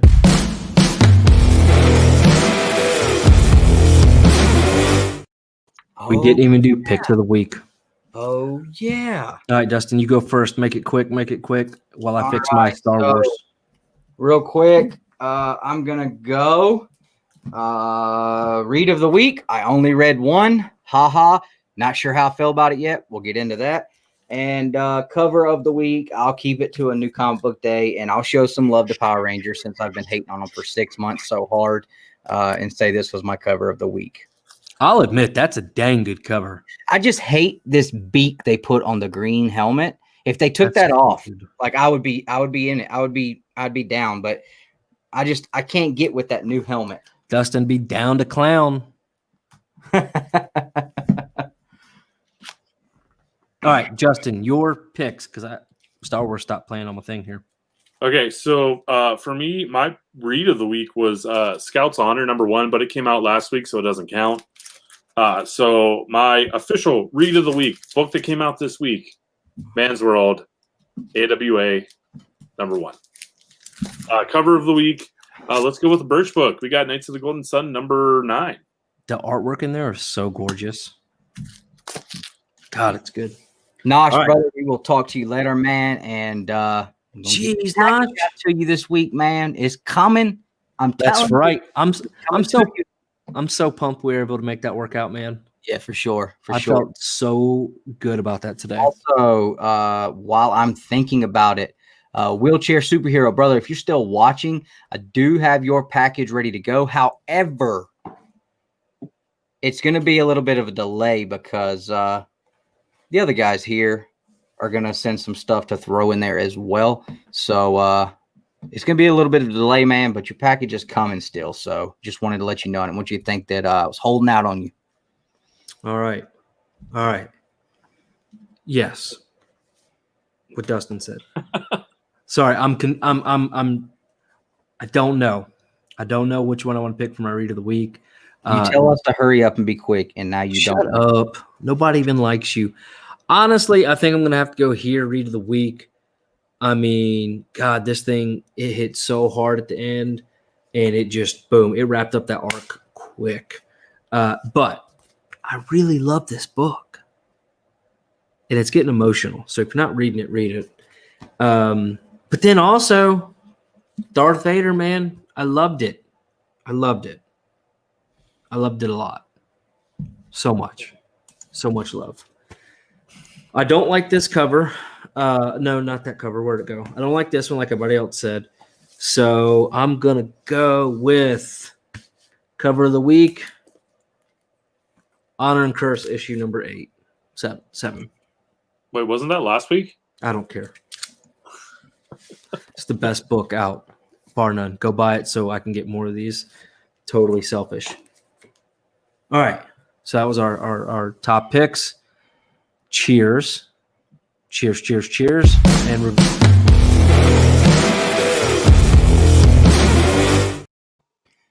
Here's to all of the y'all are all on the team out here. Just saying. nobody even likes Dustin. I legitimately don't understand why people like you. I could see why they like Justin. I don't know. I don't either. So that is Mr. Pack. I think Greg Pack. Is it Greg Lucio. Pack? I know his last name is Pack. Yep, Greg Pack. Greg Pack, yeah. So he good. is smashing it. Hey Josh, check your messenger when you get a second. So real quick, I will talk about this. Did either one of you guys read this? I tried and couldn't. I just could not get into it. I'm going to take this opportunity to go get myself something to eat. All right. We had some wonderfully prepared by yours truly deer tenderloin on the grill tonight, and it was fantabulous. So haha number 1. This is by the same creative team as Ice Cream Man. And I will tell you, I read the preview for it and I was like, okay, this seems really cool. I'm digging it. And the more I read it, I'm like, okay, I'm following. This is cool. And then it gets closer to the end. And I really kind of got a little bit lost on what the premise of what was going on was. I think these are definitely going to be like one shots like Ice Cream Man was. So I'm not sure. I'm assuming this is not going to be like they're going to continue this story in the next issue. It doesn't seem like. So I may have to read it again. I'm probably going to honestly get on YouTube and try to find another creator out there who explains what happens and how everything ended up being the way it was, because I just couldn't put it together in my brain. So until I do that, I can't say if I like it or if I don't like it, but I'll tell you this, I'm going to pick up the next issue. It was definitely interesting. It was strange. It was weird, but it was cool. It was cool. I definitely think if you like Ice Cream Man, if you kind of get into the Something's Killing the Children, kind of like a brain twisting kind of style book, I think this may be something you're into. My brain, it doesn't have the capacity to be twisted too much and still understand what's going on. So that may be my problem, but yeah. I think it was probably, I think it's probably pretty solid though. Like I said, I think it's just a lot of it has to do with the fact that I just did not really understand the concept at the end of the book. And if you read the book, you kind of know what I'm talking about, because but it was cool though. It was pretty cool. Wow, when we put us so close next to each other like this, you can really see how nice my camera is and yours sucks. So I sent Josh one picture of that book. Yeah. And I think he thinks the picture I sent him the first time is like the kicker. So I sent him the second picture. All right. So I will do mine real quick. And I tried, Austin, to read haha. You guys know I said before, I do not like horror. I don't really like scary. Like that kind of horror and scary and just freaking weird. It wasn't because it was terrible. It didn't make me feel good. You know, I felt creepy, so I could read it. But 7 Secrets, what a wonderful read. So this is issue 6, the end of this story arc. And we finally, I don't want to spoil anything, but there are 3 big moments in this book and 3 big reveals, we'll say, that all really start to pull back the curtain a little bit about what this book is about. Everything about this book is what I love from a comic, from a wonderful artwork. I believe it's by the same creator, right, Yahweh? Or writer. Everything about this book is what you want out of a comic book series. There's a true emotional tie from the very beginning with Casper and his parents, and all the way up until issue 6. So this is one I expect to keep on the pull list for quite some time. And Tom Taylor, just glorious, glorious, glorious.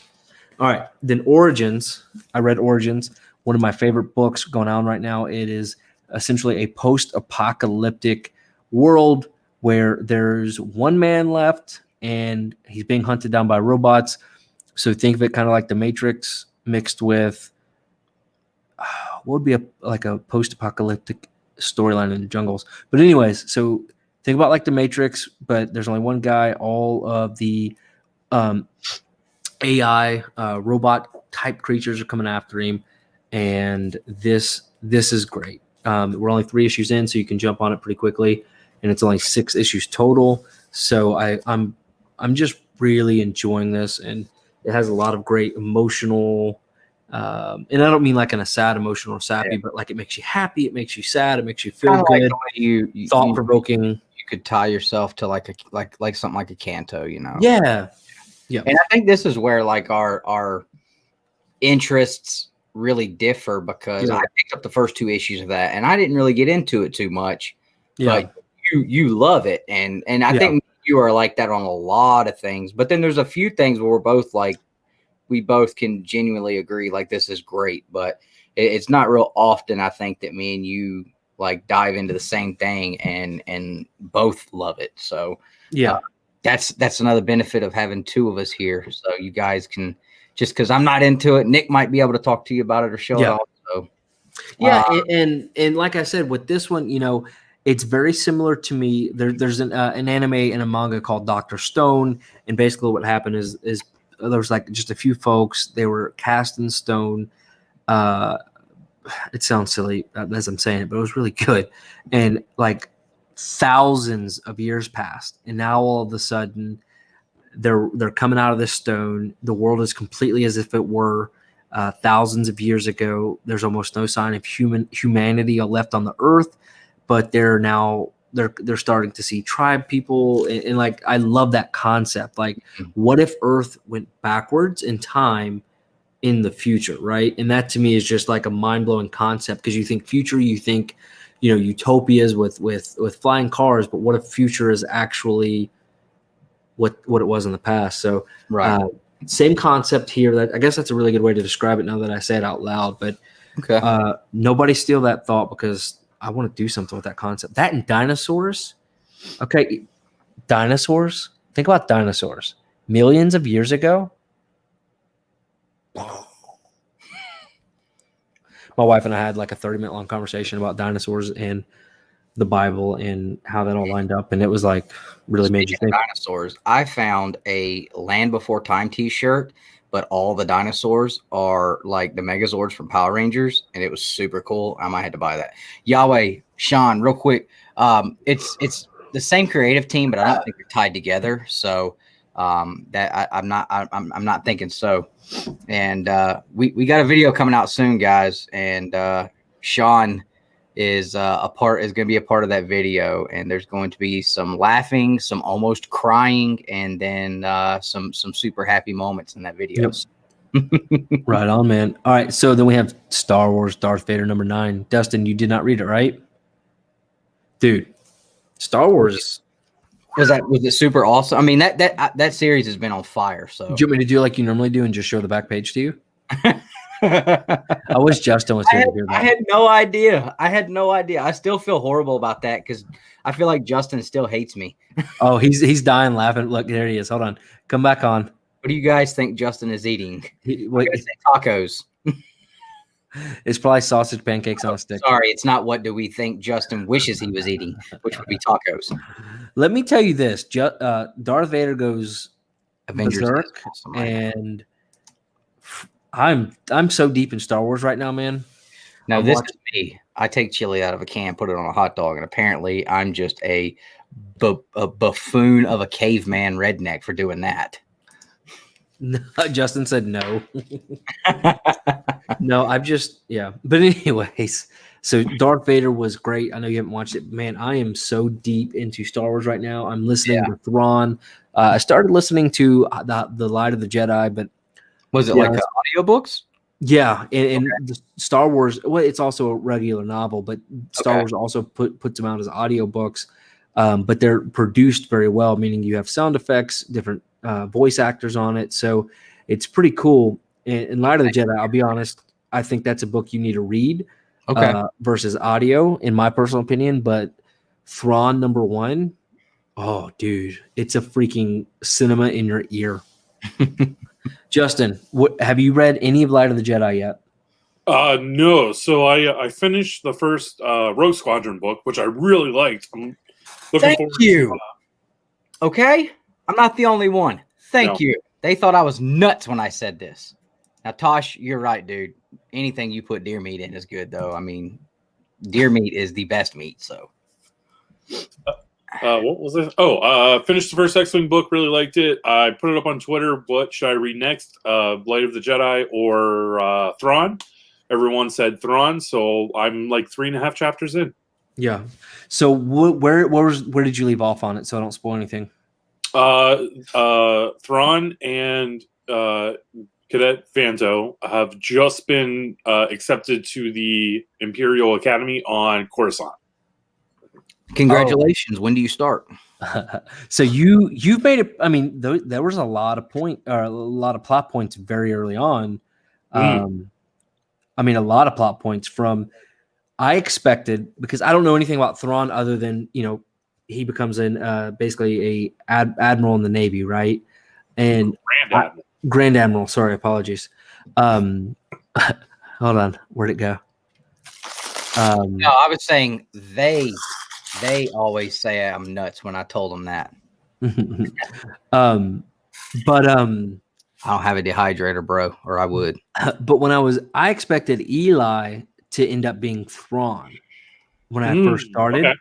And that's why, like, what's up, man? Oh, yeah. I'm not reading Dr. Affer, but I'm reading all of those, man. And then I do want to I want that Darth Vader omnibus for sure.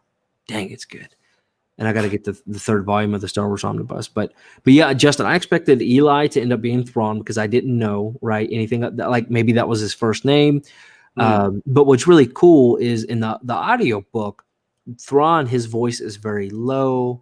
It's very like the thought they put into his voice, like you can tell, like anytime he speaks, he's thinking first, right? Mm-hmm. But then Eli, they give him a very Southern accent, okay?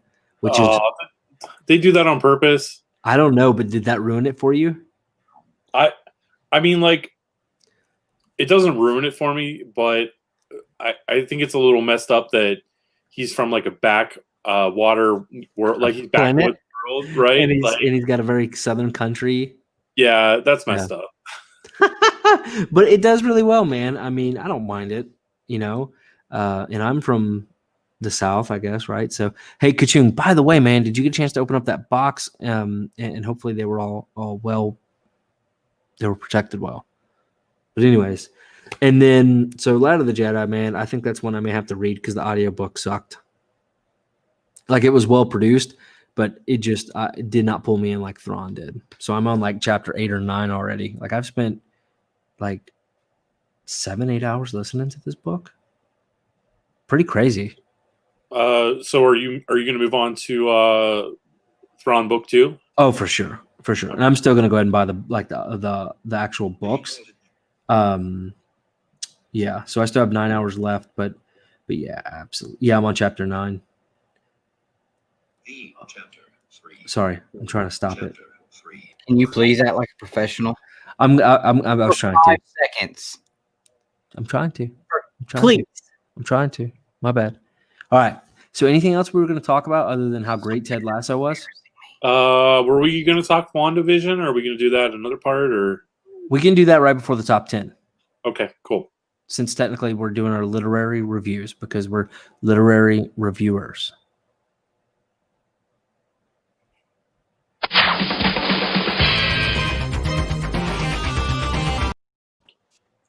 All right. Do you guys have any toys? Because I have a toy. Nope. Everybody saw my toys in the video. The 16 of you that watched it this week. Thank you. That is funny. Justin, check it out. My brother-in-law, this was his Christmas present to me. So shout out to Logan Dolph if you're watching it. I do appreciate this. And I knew what it was, but I didn't know what it was until I really looked at it and realized, you know, it's not, it wasn't new like I thought it was. It's old. Ooh. So it is a Star Wars. What do they call them? So this is number 6, but they call them the Star Wars comic packs. Comic pack. Yep. So it's got the comic in there.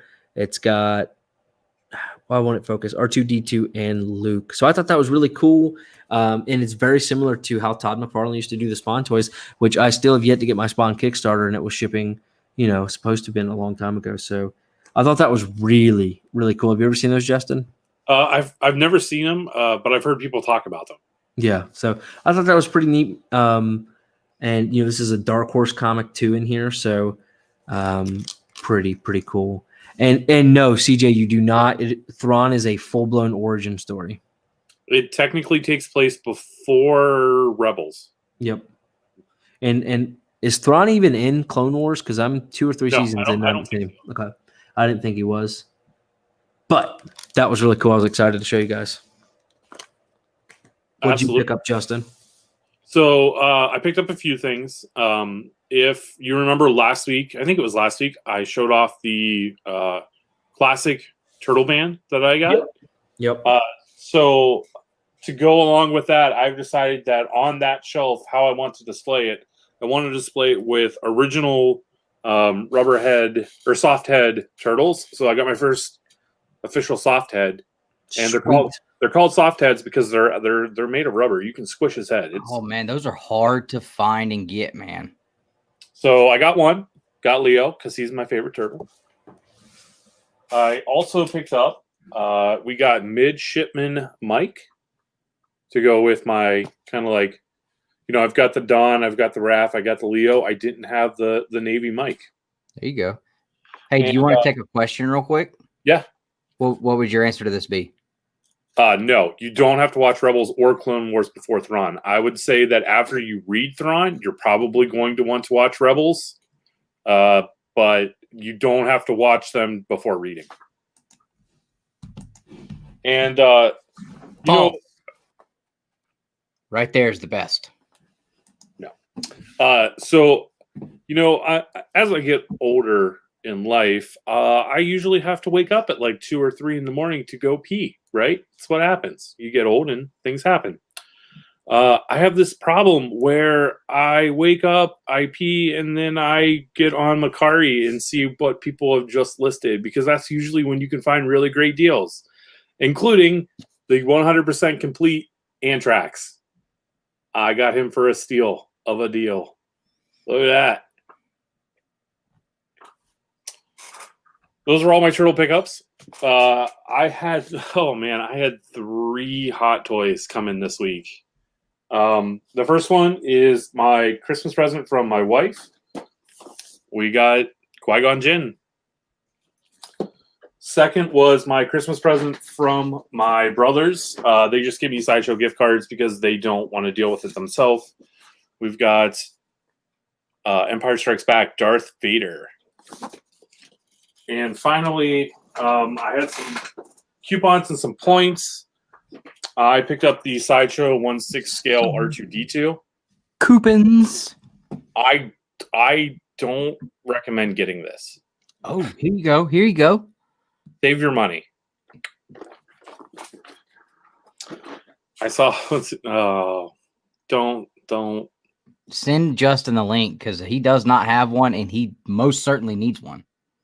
No, I wouldn't do that. I appreciate the thought. Thank you. This is true right here.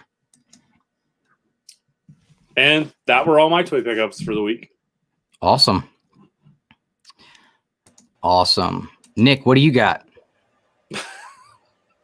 Oh. Well, that's great. You know, we're just going to I guess we'll pull Nick right on back out of the stream. I don't have any toys this week, man. I don't know, man. I don't know if I'm just kind of. I think I kind of did like I did with Funko Pops, where I went way too hard, way too fast, and burned myself out and my bank account out. And so right now, I think I'm gonna just kind of on a hiatus. I am hoping eventually to find that new WWE super awesome $20 Hulk Hogan action figure they just came out with, the Hollywood one. That one would be cool. Not comic book related, but I lied. There was actually one more thing that came in this week, and I totally forgot about it until just now. oh, you finally got him. It's only been a year. I got my NECA Super Shredder. Awesome. I forgot I put that there. I've had mine so long, it's got 6 inches of dust piled on it already. And you pre-ordered yours the day of release. Yep, I pre-ordered it as soon as they went up. When was that? Like August, September? Yeah. And I didn't even pre-order it because I was just like, I just bought, the Elite. That's what it is, Chris. Yeah, I had the Triple H in my hand, but I put it back. But if I find Hollywood, I'm grabbing it. Because Token Razor had just gotten put up, they had just been put up, and I had just ordered that one. And I was like, I don't think I'm gonna kick out the money for Super Shredder right now, because also like a bunch of the Lightning Collection had just come out, so I was just like, I'm just not gonna get it. I'm just not. Nobody cares. And then Panda hits me up. He's like, dude, I got one for you. And I was like, oh my gosh, I hate you so much. What is your PayPal? And so Adrian made sure that I had that shredder. But yeah, it's a cool figure, man. It is very detailed. It is huge. It's even bigger than Token Razor. Wow, and those two are pretty. Yeah, if you stand him next to Token Razor, he is big. He is taller than they are. And yes, absolutely, it is Big Daddy Cool Diesel. Honk honk. Kevin Nash played Super Shredder. Absolutely. Get out of here, something.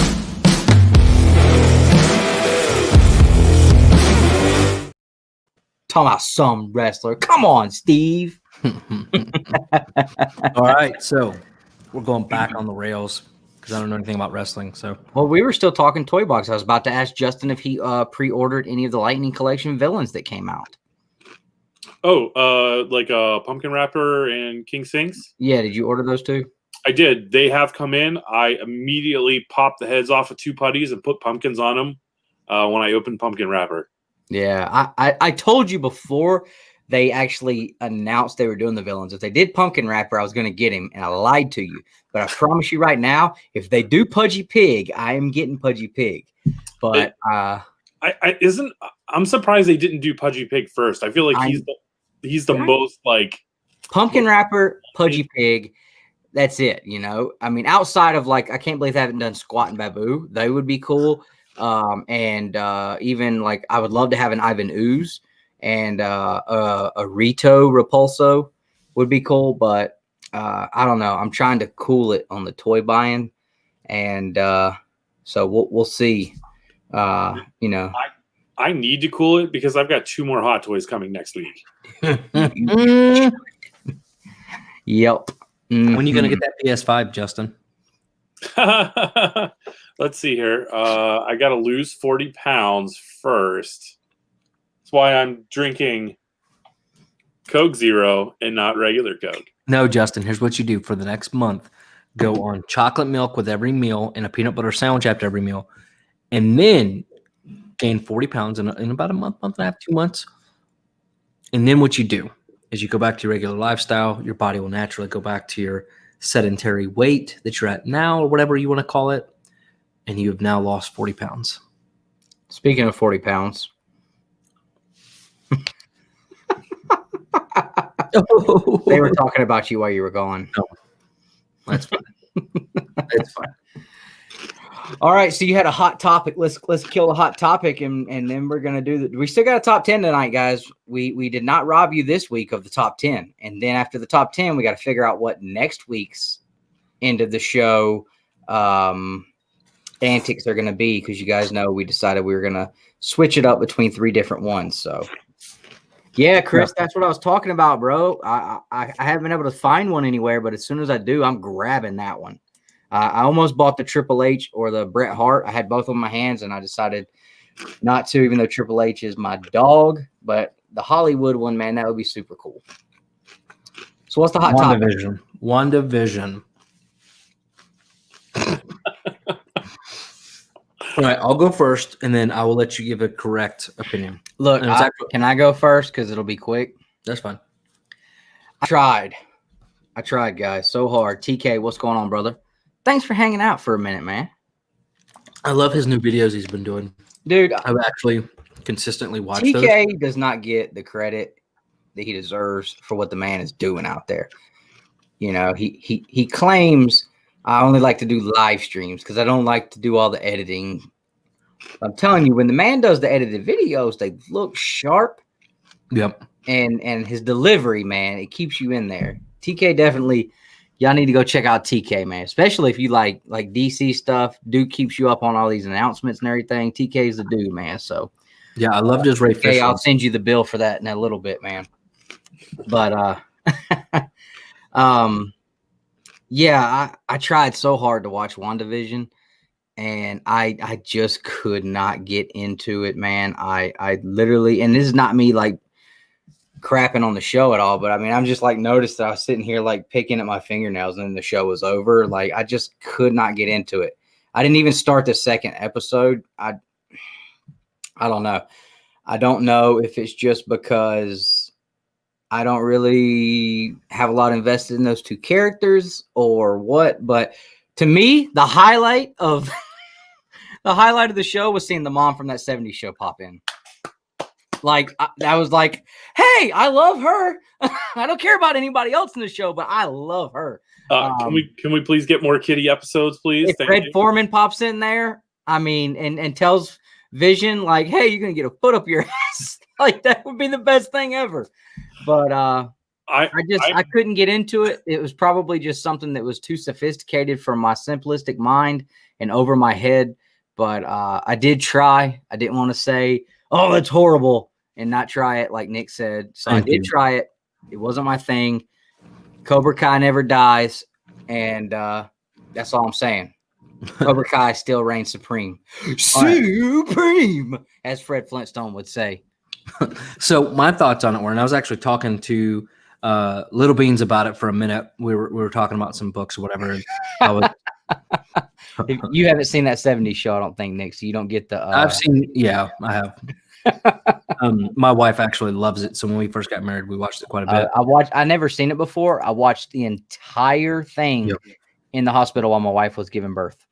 Like, second season is probably like one of the best seasons of TV ever. So let's just talk about that, because that's way, way better than. No. I want to talk about it. I do want to talk about it. So my WandaVision experience, I actually put my noise canceling earphones on, put it up on the big screen, and I sat there, and I was super excited because I was like, you know, I think we're going to get the weird 60 sitcom for like the first 15, and this is what I'm going through. I thought we were going to get that for the first 15 minutes, then we were going to get the reveal, and then move on. But it was 2 full episodes. The first episode, I did the same thing Dustin did. I ended up spending more time talking to Beans and trying to catch up on some Instagram messages, and then it just ended. And I rewatched it again today, and I paid attention. I will tell you the second episode was the better of the two, in my opinion. I understand what they're doing. I appreciated what they did. I thought they nailed the 60s, 70s, you know, that I Love Lucy type sitcom, because I don't know who it was that pointed it out, but I heard somebody say that basically back then there was no real plot developments. It was just a episode of the day and move on. And there was a ton of Easter eggs, I know, and I missed a bunch, but that was kind of my thing. And I hate that best friend. Catherine Hahn, I think is her name. Oh my God. The disdain I have for that woman as just a human because I hated her voice. I'm sure personally she's nice. I'm talking about her acting and her voice. So Justin, give your real review of WandaVision. So are we doing spoilers? Are we not doing spoilers? How are we doing this? Here's what we'll do. We'll say mild spoilers. Come back in 3 minutes, give or take, if you don't want to be spoiled. 3, 2, 1, go. You're now entering the spoiler room brawl. Just saying. So my first thing was my initial reaction to this is it's going to be a slow burn. It's going to be it's obviously a mystery, right? Yep. I think this is the type of show where it will do better if you can binge watch all of the episodes at once. Exactly. I don't know how well it's going to work out for a lot of people if it's episodic weekly TV. Yeah. I believe that once they're all out and once we've solved that mystery of what's going on, you're going to be able to go back to the very first episode and start there and start picking up on all these little things that now that you know the answer would have helped you solve the problem. I'm into it because I want to solve that puzzle. I want to solve that mystery. And my only issue is that I think I'm focusing, like I'm hyper focusing and over analyzing every little aspect of it, like everything that's said, every background piece, just like random things. Mm-hmm. I will say that the character with the mustache is probably my favorite character on the show, just because that mustache is amazing. Say that one more time. So the character with the mustache, mm-hmm. probably one of the best looking mustaches I've ever seen. Yeah. So I've got a few theories, just like everybody else does who's seen it. I mean, obviously, the big one is that the logo that's shown up in multiple places throughout is the logo for Sword. So the theory that I saw behind the red light on the Stark toaster was, if you remember, how did Quicksilver and Scarlet Witch come into the MCU? What was their backstory? It was that a bomb crashed into their apartment, actually killed their family, and they spent days staring at this bomb before that never actually detonated. So that beeping sound on the toaster, I think, is meant to represent, or not what I think, this is what I read in the article. Yeah. Meant to represent the beeping or the ticking of an undetonated Stark bomb. Yep. And this was another thing I noticed. The only color that showed up was red constantly. That was it. Except for Vision's pink red thing. But blood, the toaster. Dewey is killing me right now. But yeah, red for sure. And Justin, I mean, go ahead. I mean, if you want to throw out your what you think is going to happen, I don't mind. And again, you know, we're still in spoiler territory. So, but what is your theory for it, if that's something you want to put out? So, so there was two things that I saw that I thought was a little weird. One, the Heart, Mr. Heart, Vision's boss. I saw him and I instantly thought, man, like that character is that Dr. Faustus from Captain America. He is a like a criminal mastermind psychologist who would hypnotize people into doing things for him. Like he's associated with Hydra and those supervillain groups. And I that's just me reaching and stretching. I just thought that the character shared a little bit of a resemblance. The other thing that I picked up that I'm trying to do is, so there are sayings in each episode that keep getting repeated over and over and over again. Like we get one per episode. Like for the children? Or the children was episode 2. The first one was stop it. She just kept saying stop it, right? Yeah. So I'm wondering if you're going to get more of that in each episode, and by the end, if you string them together, it's going to form some sort of a sentence. Yep. So a lot of people are dropping what they think. So I can go full spoiler, right? Yeah. At this point, I say, yeah, go ahead. So, the end of episode 2, right? The The beekeeper. rewind. Oh, and the beekeeper, yeah. The beekeeper. Like, we all agree the beekeeper probably represents AIM. Yeah. Like, that's my thing. I saw Yeah. that and I'm like, oh, it's a beekeeper. What does the beekeeper mean? And then I went, oh crap, beekeepers, like AIM. So somehow I believe AIM is involved with Sword, or maybe Sword is the organization that keeps radioing into Wanda, trying to get her to come out of this hallucination or dream or whatever she's in. Okay. And so I know originally you and I spoke and we're like, we think the best friend is the evil person who's got them in this reality. But if you look at Wanda, it seems like it feels like she's the one doing this with the rewind. And there was something else. Oh, when the guy was choking and she goes, Vision, do something. And then he was allowed to then get up and do something. So do you think maybe this is her false reality being created? Yeah, I think something has triggered her to create this sort of reality where it's perfect, right? She's married. She's got a home. If you saw episode 2, obviously we got a baby on the way. Hopefully, fingers crossed, it's twins, right? Give us Wiccan, give us Speed. Yeah.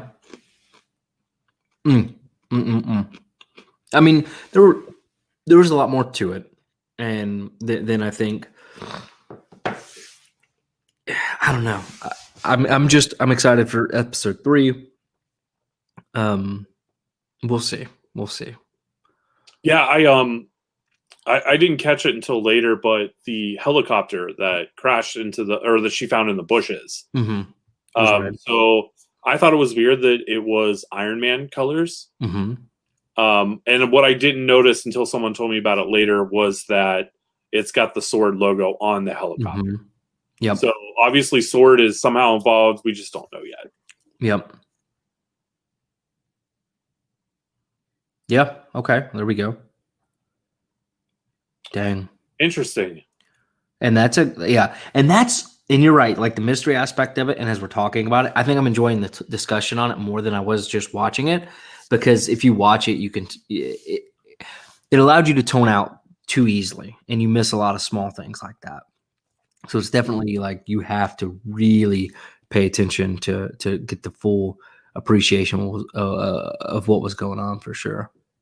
Yeah, and let's just throw it out there. Like, this is going to be a great time because we're going to get like 8 weeks of this, and then we're going to get 8 weeks of Falcon and Winter Soldier, and then aren't we supposed to be getting Black Widow right after that? I think so, and they're talking about releasing that on Disney Plus at the same time. Yeah, so yeah, I think this is meant to kick everything off. Yeah, like I'm overanalyzing everything. Like the address on the door, the date of the heart. The heart was, I think, August 23rd. So I think I need to try and turn my brain off and stop looking for as many clues to fully enjoy it. Like, I feel like I'm going full Lost on it, where every thing means something when it probably doesn't. Well, if it has anything to do from Feige or Favreau, or just that mindset as a whole, I mean, I don't think so. I think you're probably on the right track for a lot of it. And they are very clear. This is going to have a big impact on the MCU. This is not just we're doing a TV show just because people like the character. No, they're saying this is going to fully impact and have real ramifications. But if you think about it, they're not just going to throw something at us, because this is the first Marvel show on Disney Plus. Yeah. So they want to lead off with something that's going to be good. Absolutely. And Paul and why can't I think of her name now? The actor that plays Wanda. Elizabeth Olsen? Yeah, Elizabeth. I mean, those two are those aren't low-level actors. You know what I mean? And they're not wasting that kind of money just to put up a random TV show on those kind of folks. So I don't know. I think it's very interesting, though. A lot of these big guys, man, a lot of these big actors are really starting to hit into Marvel and DC. And Like, there's definitely people want that Marvel money. And then, what do you think about the Captain America and Iron Man news that people think they're going to come back? Yeah, I don't. Captain America is back, baby. I'm all for anything and anyone coming back as long as it makes a good story. Night Beans, thanks for hanging out with us, man. Oh, for sure, for sure. I mean, even though Captain America is a subpar villain that can never, or hero that could never actually, never could actually hold his weight against anybody. I personally hope if Chris Evans does in fact come back, it's as Hydra Cap just to make people angry. Oh, that would be an awesome. I dig it. All right, so and then I would love to see Mephisto, but they would need a rated R movie for sure. Yeah, street level hero. Thank you, comics. He's no Spider-Man. And the Spider-Man ain't ish. So is Catherine Hahn Agatha Harkness? Has that been confirmed, or what do you think, Justin? Oh, I don't know. I cannot answer that. I don't actually know anything about Agatha Harkness. Okay, so I need to do research on that. He said he's taking back the fist bump on the. And you know he can do it, Nick. And I'll hold you. Shut up, Ryan. Nobody asked you nothing. I don't know. What do you think, Webhead? Listen, it's comics. You can bring back anyone at any point. Like, come on. Well, I mean, it's comics whenever somehow Captain America can actually physically hurt somebody like Thanos, but then Thor, the God of Thunder, and his hammers don't do much. So it's literally cut his head off. Nobody cares. How are you gonna say Thor didn't hurt him? What'd you say? Thor. Wanda is a really amazing character, though, and I thought she was really undervalued in the MCU. I think she would have whooped Thanos' tail. Yeah, you're right, Chris. There were 3 people you could never bring back: Jean Grey, Bucky, and Uncle Ben. And Nick. I'm about to change the StreamYard password. Well, crap, we can't because it's via email. That's it. I'm changing his email password. I'm removing restrictions. You can't access it. Yeah, and Uncle Ben. God, no, seriously though, they definitely undervalued Wanda. Her, and it's not even Elizabeth Olsen. Just her character is awesome. So I remember sitting in the theater in Minnesota watching her come on to the Avengers movie. All right, so that was a hot topic. Anything else you want to add about WandaVision? I want to know if Justin's going to pull the trigger on the first appearance of Wanda. That's all I'm trying to find out. No. I mean, are you scared or not? What's funny is that I was like, "Hey, remember that one book that I was going to buy that you were okay with?" And she's like, "Yeah." I'm like, it's sold. They don't have it anymore. Can I just use that money towards this book, which is double the cost?" And she just looked at me and she was like, "No." You didn't tell her it was double the awesome though? What? Oh no, I said it was double the price. And double the awesome. I mean, what number was the other one? I didn't mention the double the awesome. What number was the other one? The other one was number 9, wasn't it? Yeah, so it's double the awesome and half the number. I mean, come on. Come on, Liz. It is awesome. She was like, "No." Hey, Justin. I don't know, man. I know a lot of people think that they did Thor dirty.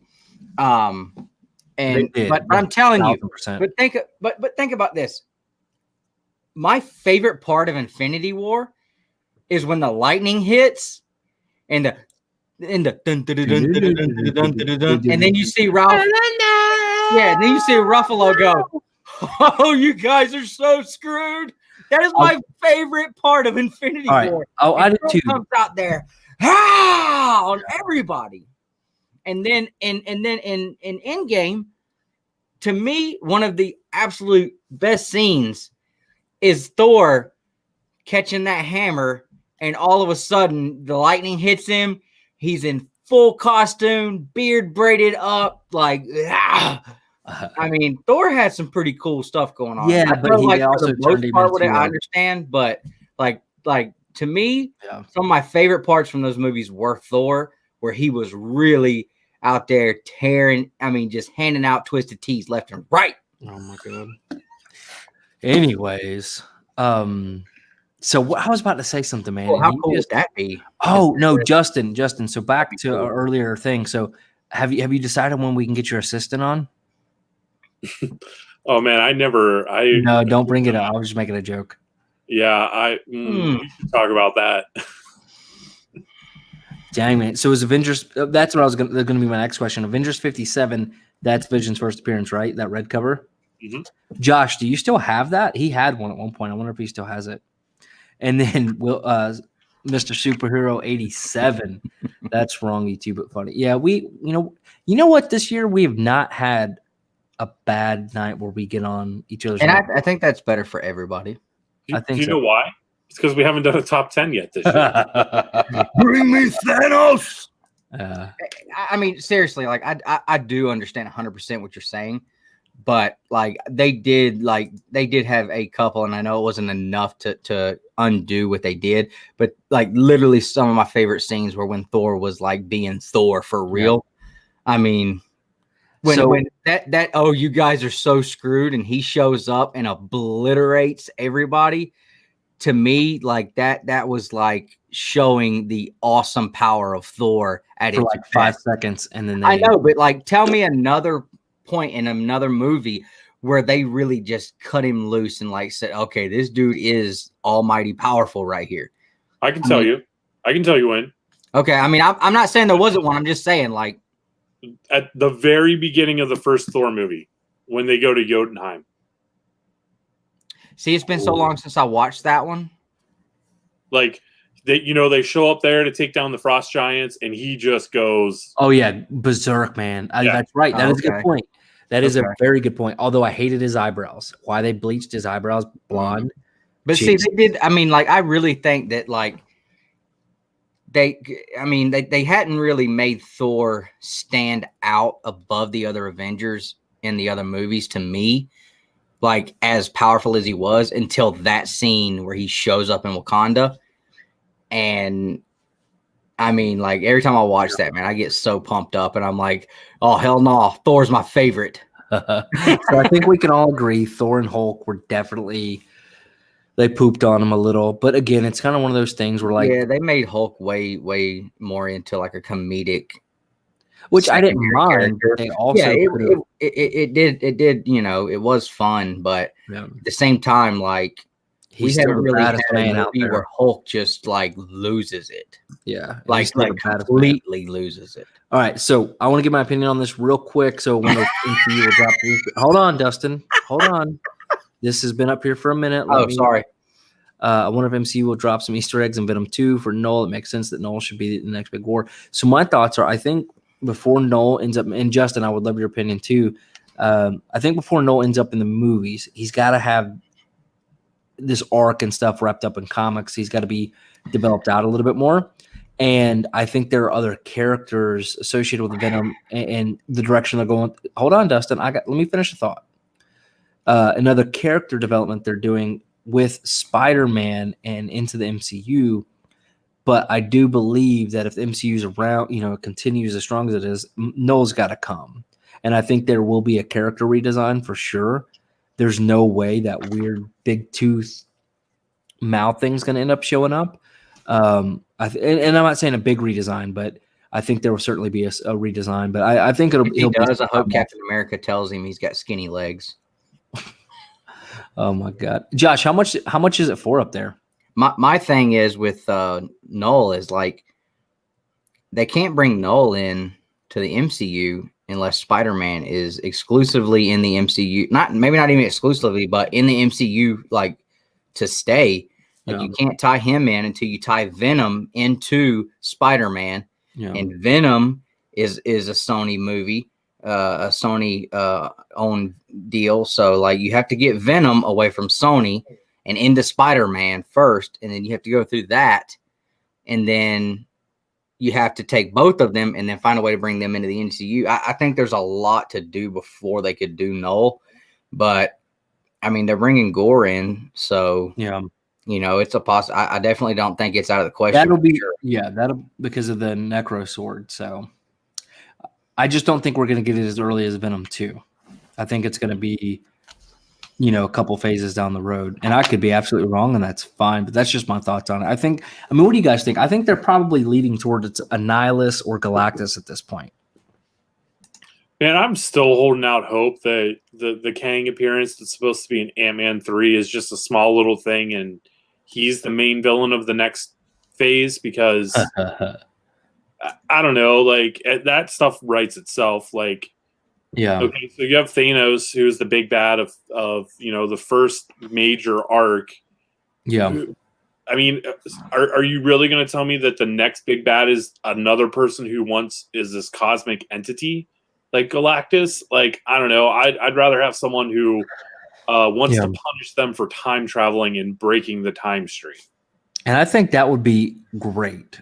And I think they're going to have to continue the cosmic stuff, bringing in Eternals and all that stuff. I mean, God, man, COVID. Well, we know Kang is coming. Yeah, we know Kang is coming. We know Gore is coming. But I mean, are they really up to that Thanos quality big bad to be able to carry on for that as long? I mean, I'm just think about it, Dustin. For 10 years, I don't know very much about the characters, so I'm stating the question. I'm asking. I mean, think about it. Kang is the master of time. Yeah. So he's able to manipulate time, go back in time, go forward in time, just manipulate time without needing an Infinity Stone to do so. Yep. And then he can that could be the pathway into the X-Men and all that other stuff too. And Fantastic. I'm just saying, I would love for them to bring Mephisto in, because if they bring Mephisto in, guess who could come in? Guess who makes a lot of sense to come in if Mephisto comes in? Oh, Daredevil. He's already been on set at Spider-Man 3. I know. I might be trying to collect Daredevil at the wrong time. Justin, sure as hell isn't Sabretooth, right? I'm not pointing to Sabretooth, homeboy. If they bring Mephisto in, that is a wide open slot to just Ghost Rider right into the mix, baby. I hope they do bring Ghost Rider in, and it is the worst movie ever just to see you cry. Why would I wouldn't wish things like hoping they bring X-Men in and the movie sucks worse than the original ones to you. I would not do that to you. They won't suck. I hope they just keep Nick Cage in as Ghost Rider and just let him play it out again. Dude, I don't care what anybody says. I love Nick Cage, and I liked him as Ghost Rider. I did too, but that was also 15 years ago. I know, but I'll tell you what I loved more than Nick Cage as Ghost Rider. I loved Samuel Elliott as the original Ghost Rider. Sam Elliott was perfect for the OG Ghost Rider, man. And number 2. These headphones are heavy on my head. Yeah. All right. So were there any other things? Yeah, they do need a good Fantastic Four. Hey, your Captain America was in Fantastic Four. Can I just say how much I love Captain America and Ghost Rider? And the chat don't even know. Oh, sorry, I didn't mean to do that, dude. No, you're good. I was about to say. I was trying to unhighlight a comment I highlighted. My bad. I got a good little buzz going on now. What do you guys think about the Moon Knight, that series? Dude, I'm excited to see Moon Knight coming in whenever that happens. I know that. Yeah. I think Oscar Isaac is an amazing actor. So seeing what he can do with it, I'm excited for it. Yeah, for sure. I hope they really let him be the nutbag Moon Knight is. You know what I mean? Mm-hmm. Yeah. All right. Top 10. Sega Street Marvel. What's going on, y'all? What's up, Trinity? What's going on, man? Well, it's a good discussion. I mean, I know Captain America is coming back in some way, but of course we know like they're not going to let him be, the forefront anymore. Which, I get it, but it's I don't know. How do you make Captain America a secondary side piece? I don't know, but I just hope they don't. I hope they don't downplay my man Captain America. That's all I'm saying. Well, they're probably 5-year-old Hagen. We watched the first Captain America movie, and he actually enjoyed it. And I mean, like for a 5-year-old, I mean, think about it. Like he didn't actually become Captain America right away, but you know, he kept asking me questions, and like I'm explaining to him, I'm like, you see the little dude right here? Like that's Captain America. And he's like, he's too little. Like he doesn't have big muscles. He's not strong enough to be Captain America. I'm like, just wait. And he came out of that time capsule or that capsule thing, and my kid was like, whoa, he's got the biggest muscles. I said, it's Captain America, boy. He's big time Captain America fan. He's his daddy's boy. So I thought that was cool to be able to sit down and watch that with him. He enjoyed it. So we're gonna keep rolling through the Marvel universe with the 5-year-old. Maybe that should be what we should do, Nick. I think Hagen reacts to watching these movies for the first time. That might catch on better than Perry's reaction videos. Oh, that's funny. I was going to bring up another question. We have seen the villain cast, so that's cool. Yeah, I wonder if maybe they'll do that. I wonder if the news about him coming back is they're going to do a timepiece TV show for Disney Plus. Although he did tweet out that basically he just said news to me with like some laughing faces or something. And when all that news broke, so what if this is just a bunch of... You know what, too, I was thinking about? Unless they completely change up the characters that are in it, which they did for the Infinity Gauntlet saga. So I guess they could for this. It wouldn't be as good. But, you know, pulling Captain America and some of these other characters, like how do you do Secret Wars now without Cap? Oh, I'm sure they'll... How do you do Secret Wars without Doctor Doom? Yeah, but he hasn't been introduced yet, and that's imminent. That's coming. But I'm saying, like, you've already pulled Cap out of the phrase now. So, you know, if you're going to do Secret Wars... Well, hell, they did the entire Infinity series. I know. That's what I'm saying. They did it without the Fantastic Four and the X-Men and all that. No Wolverine. And nobody ever knew. Yeah, so... We knew, but... I'm just saying, like, that would hurt my feelings. All right. Nobody cares about my feelings. Well, you think Cobra Kai's decent. It's all about the Ted Lasso. You mean the soccer player? Barbecue sauce. And Roy Kent is the man. My wife legitimately thinks Roy Kent is one of the best. Invaders would be awesome. Speaking of Invaders, oh, dude, I found the all-new Wolverine issue number 2 at Second and Charles today for $14.95 and did not grab it because I'm an idiot. All new Wolverine. What issue? That's the first Gabrielle, the new Wolverine. I'm saying what issue? 2. I just said it. Her first. Oh, I know, and I was asking you because I didn't hear. I've got that. I'll go grab it tomorrow. I've got that one. I've got. I think I got the first 10. Let's do the top 10.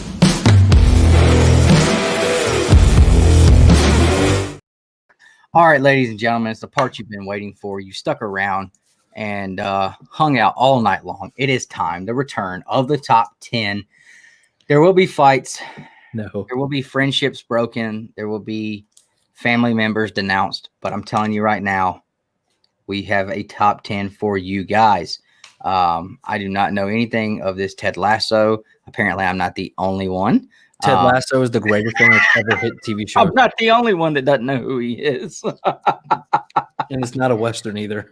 You guys are not getting the joke on but that's fine. I'm choosing to ignore it.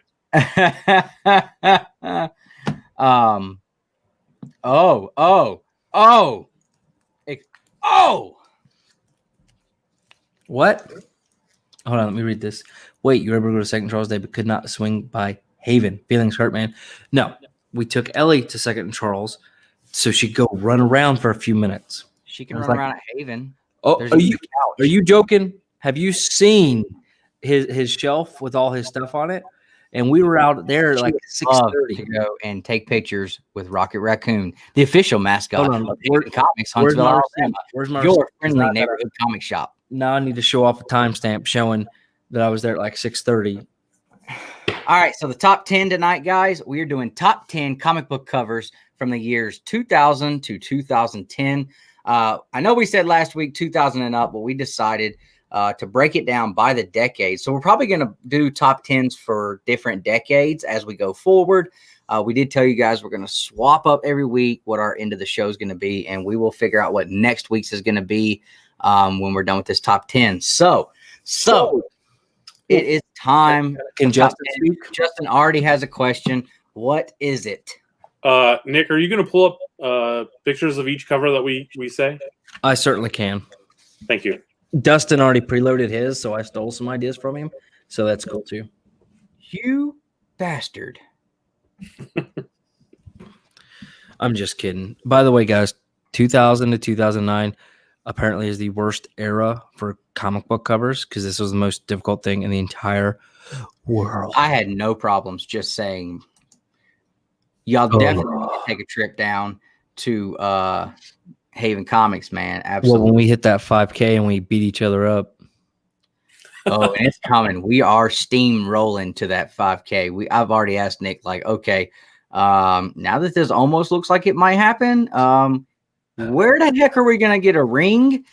And where are we going to put it? I said we're going to go rent a place at Jumpets. No, we are not. We are going to have a ring. I don't care if we got to put plywood down in my dad's backyard.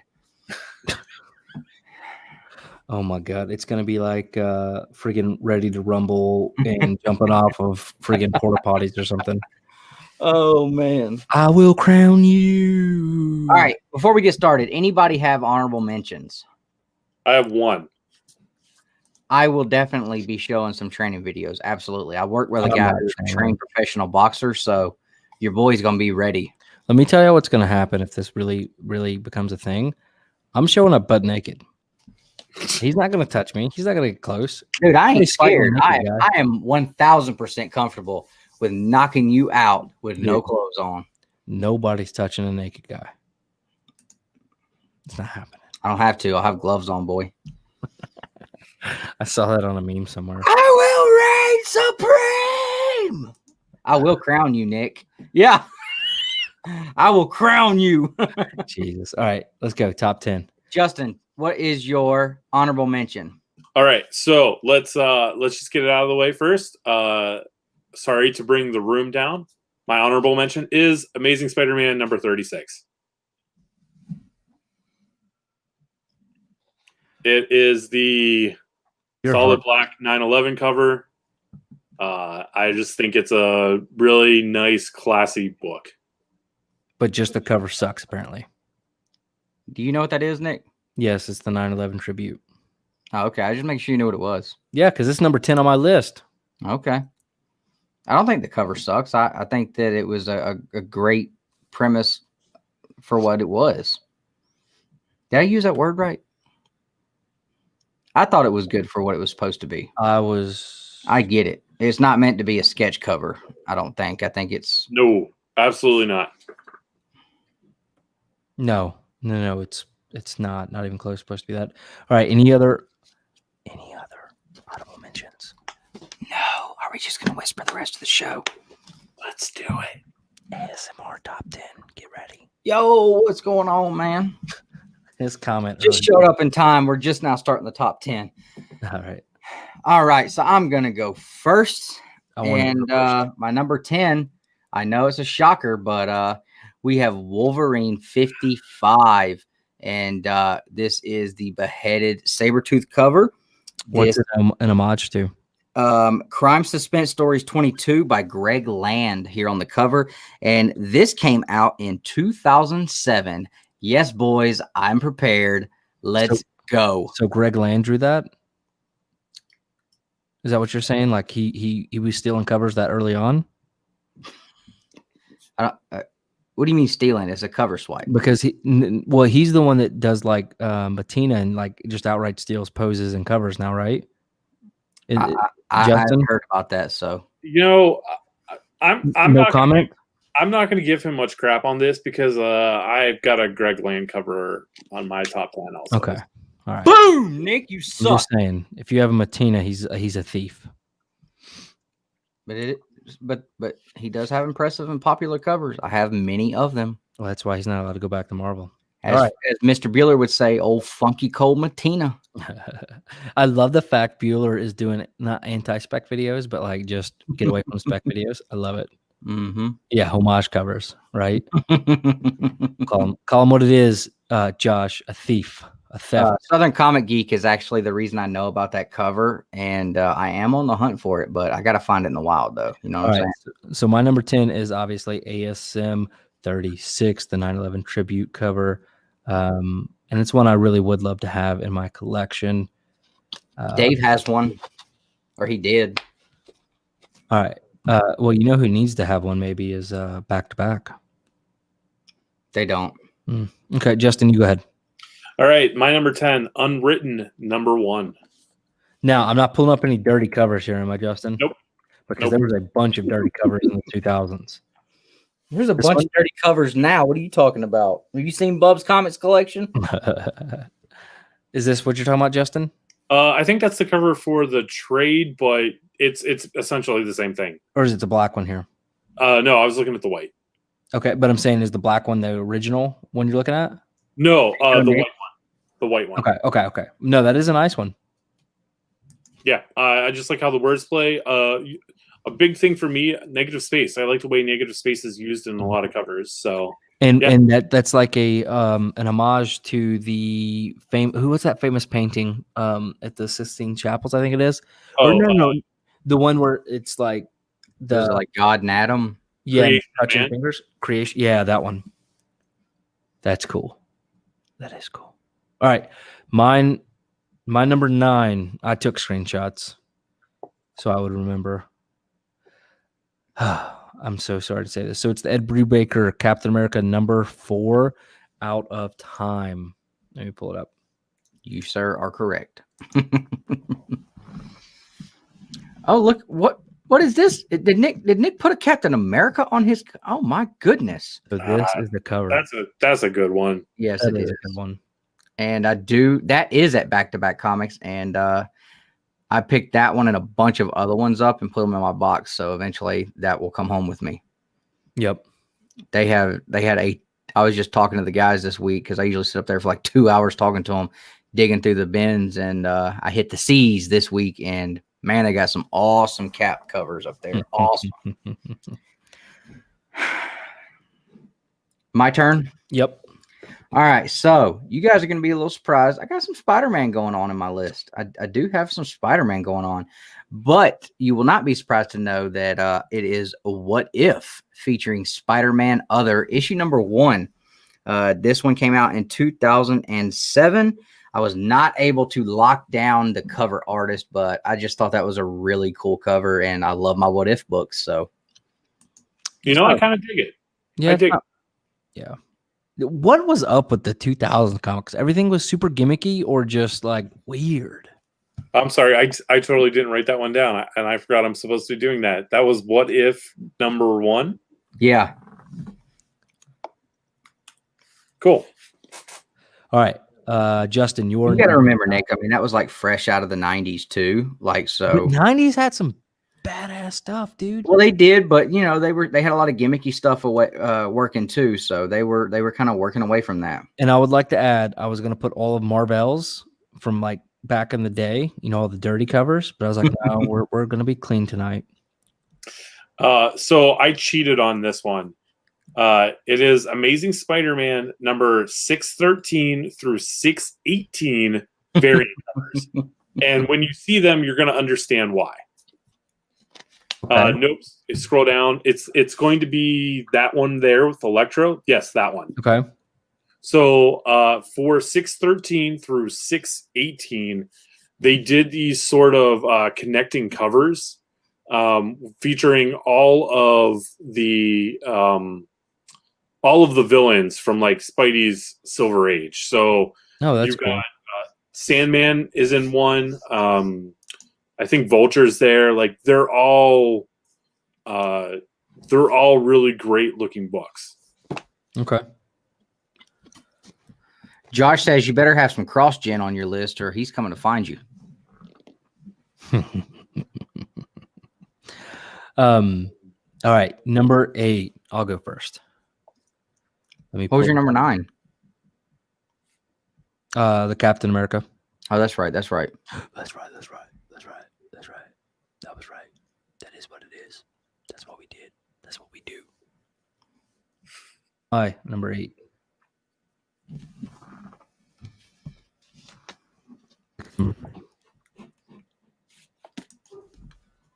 Next, number 3.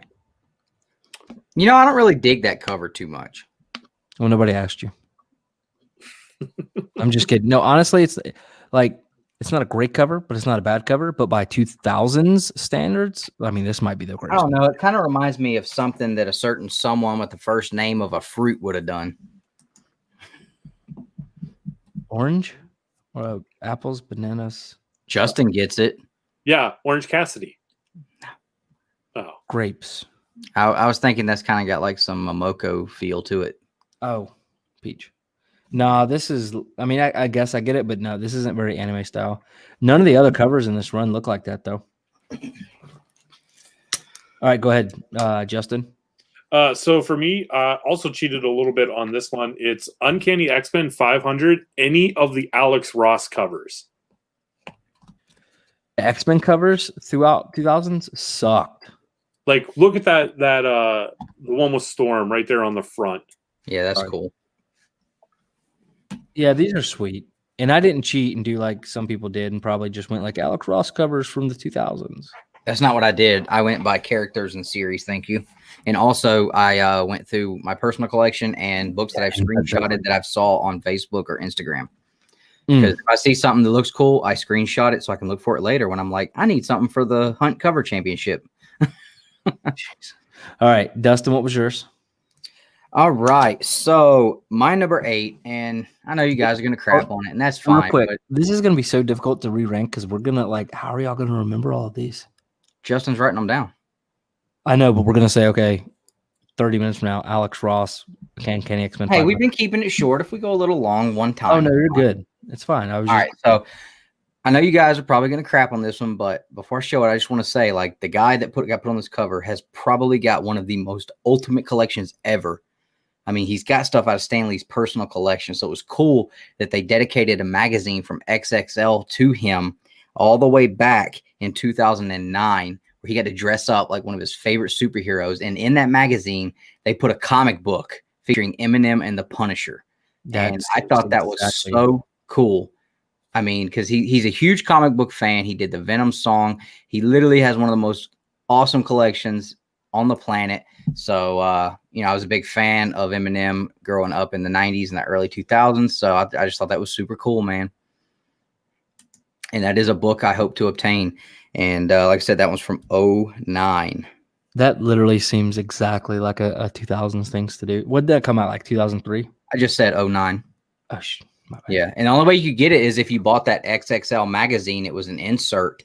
And it's on my eBay watch list for the magazine and the comic. I just haven't been able to find the comic in a good enough condition that I want to buy it.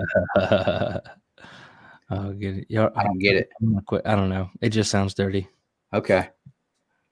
Oh, But man. yeah, I think, I mean, it's definitely a cool book. I definitely want to have that book. And it's an expensive book, man. I'm It is sure expensive and it's hard to find. nobody's crapping on it. It just seems exactly like something would happen. Justin, In the interest of keeping this moving along, I will not crap on it. But it makes sense for them to have put him in what there. is At up? least- Kenny At least Aikenart? he's a comic guy, you know? I mean, just saying. Yeah, All right, 2009 Eminem is not, that's not my game, but you know, like I said, end of the 90s and early 2000s, dude was on top of the world. He was doing Oh his man, I thing. almost deleted your number one by accident. My bad. Please That don't was delete my photos. Well, go ahead because you're going next. Oh, I am? Yeah, I just said. All right, so number 7 from 2004. This is a David Finch cover, and I really just thought this looked super good, man. The way the lightning is in the background. You've got Iron Man, Captain America right there in the forefront where he should be. Spider-Man hiding in the background where he should be. Wolverine, is that Cable back there? I see an Iron Fist, and I'm not sure, is that Spider-Woman or? That is not Cable. That is Sentry. Oh, Sentry. Okay, I couldn't tell. I haven't ever read this series, dude, so I didn't know. Is that Spider-Woman there, or who is that? Yeah, it's Spider-Woman, Luke Cage, Iron Man, Captain America, Spider-Man, Sentry, and Wolverine. Oh, that's Luke Cage. For some reason, I really thought that was Iron Fist, but yeah, David Finch cover, and that is from 2004. Well, my next one is Secret Invasion #1. You Which is- thief. No, it's a different cover, same concept, different cover. See, look at the difference. Side by Oh side. my gosh. And Look you at won't it, talk though. about Greg Land being a thief. Look at you. Nah, dude. I just got Greg Land all over on my own. Look, dude, give me a break, dude. Justin, what was yours? Mine is X-Men #190. This one? No, none of those. It's it's What's the legacy number? it's not a legacy number. Like so, it's the 91 Jim Lee series, Oh, shoot. Okay, so is that considered volume 3? volume 2, I think. Volume 2 or scroll down. No, that's It's got to No, be that's- volume 3 then. so that's 189. No, you're there. It is right there. The Iceman. Okay, so it is okay. Ew. No, not that Iceman. Yep, Oh. that Iceman. This one? Yeah. Oh, okay. Nope, not that one. The one with Mystique. The second one. This one. Yes. I had it pulled up and you said no. I think you were clicking faster than I was speaking. Oh, sorry. It's okay. I love the way that Iceman is melting into the logo. What's up, Lord Roscoe? That is pretty cool. And for anybody that's joining for the first time, we're doing a top 10 of the best covers from the 2000s. From 2000 2000 to 2010. I know. Okay, I'll just say from now on from the aughts. Okay, that's fair. Dustin, aughts means 2 zeros. I know what it is because I used to. I got it. When Andy played baseball, he was double lot. All right. Okay. I do like that cover, Justin. Thank you. Ram, no worries, man. Enjoy the night. Later, bro. All right. My next one. I'll go. I'm trying to make sure I have. Apparently, the my number dog is barking in his sleep downstairs. My wife just told me one of the dogs is barking in their cage. Amazing Spider-Man. Oh, you better not. I think it's 569. I forget because we use Whoa, the same this- login. Oh, you did.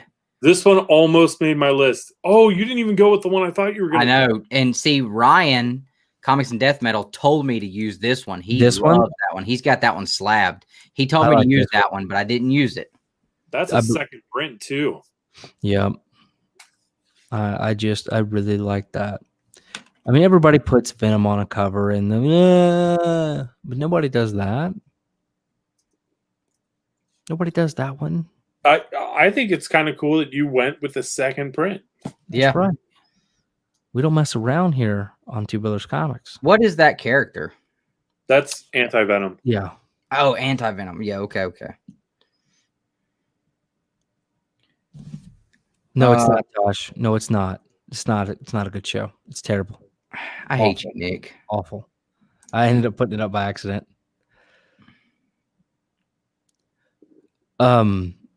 What number are we on? Sorry, I was reading the comments, man. What number are we on? Justin, you go. Which one do you want? All right, so my next one, this is number 6. It's Astonishing X-Men number 24, the variant cover. Man, that was, I mean, geez. I'm trying to type one-handed. That was a lot. This one? Yep, the Kitty Pryde. Oh, of course you would. When are you going to get a Kitty Pryde like Hot Toy or statue? Hey man, if they Or a That life-size Wolverine. cardboard cutout. that Sideshow Wolverine that I got, that thing is awesome. Yeah. If they make one of Kitty Pryde of Shadowcat, that's a day one pre-order. Oh, my poor wife. I got her started on playing Uno and Phase 10 on the phone, and she's been sitting up for like 4 hours doing that. It's so fun and addicting. What number are we on now, guys? Number 6. All right, so it's me. Yep. All right, number 6 from 2005. Again, I'm not sure of the cover artist, but it is a very well-known cover. Had to put some Walking Dead in here, and to me, that's one of the coolest covers in the series. Super, super awesome. So, of course, you do get the first appearance of that lovely lady walking there with them armless You're such a zombies. garbage piece of crap. Why? Just leave it up there because that's my next one. Okay. Well, I mean, Michonne there on the cover, first appearance. I mean, that's a super cool cover. And you got to give some Walking Dead love in if we're doing the 2000s, man. I mean, got to. You know what I should have done? No. I dropped the pen to my phone. And I don't know where it went.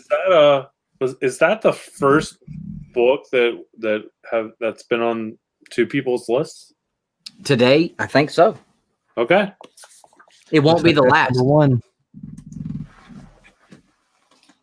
Cool. So that was your number 5, correct? 6. Yeah, that was your number 6, Dustin, but your number 5, Nick, correct? Mm-hmm.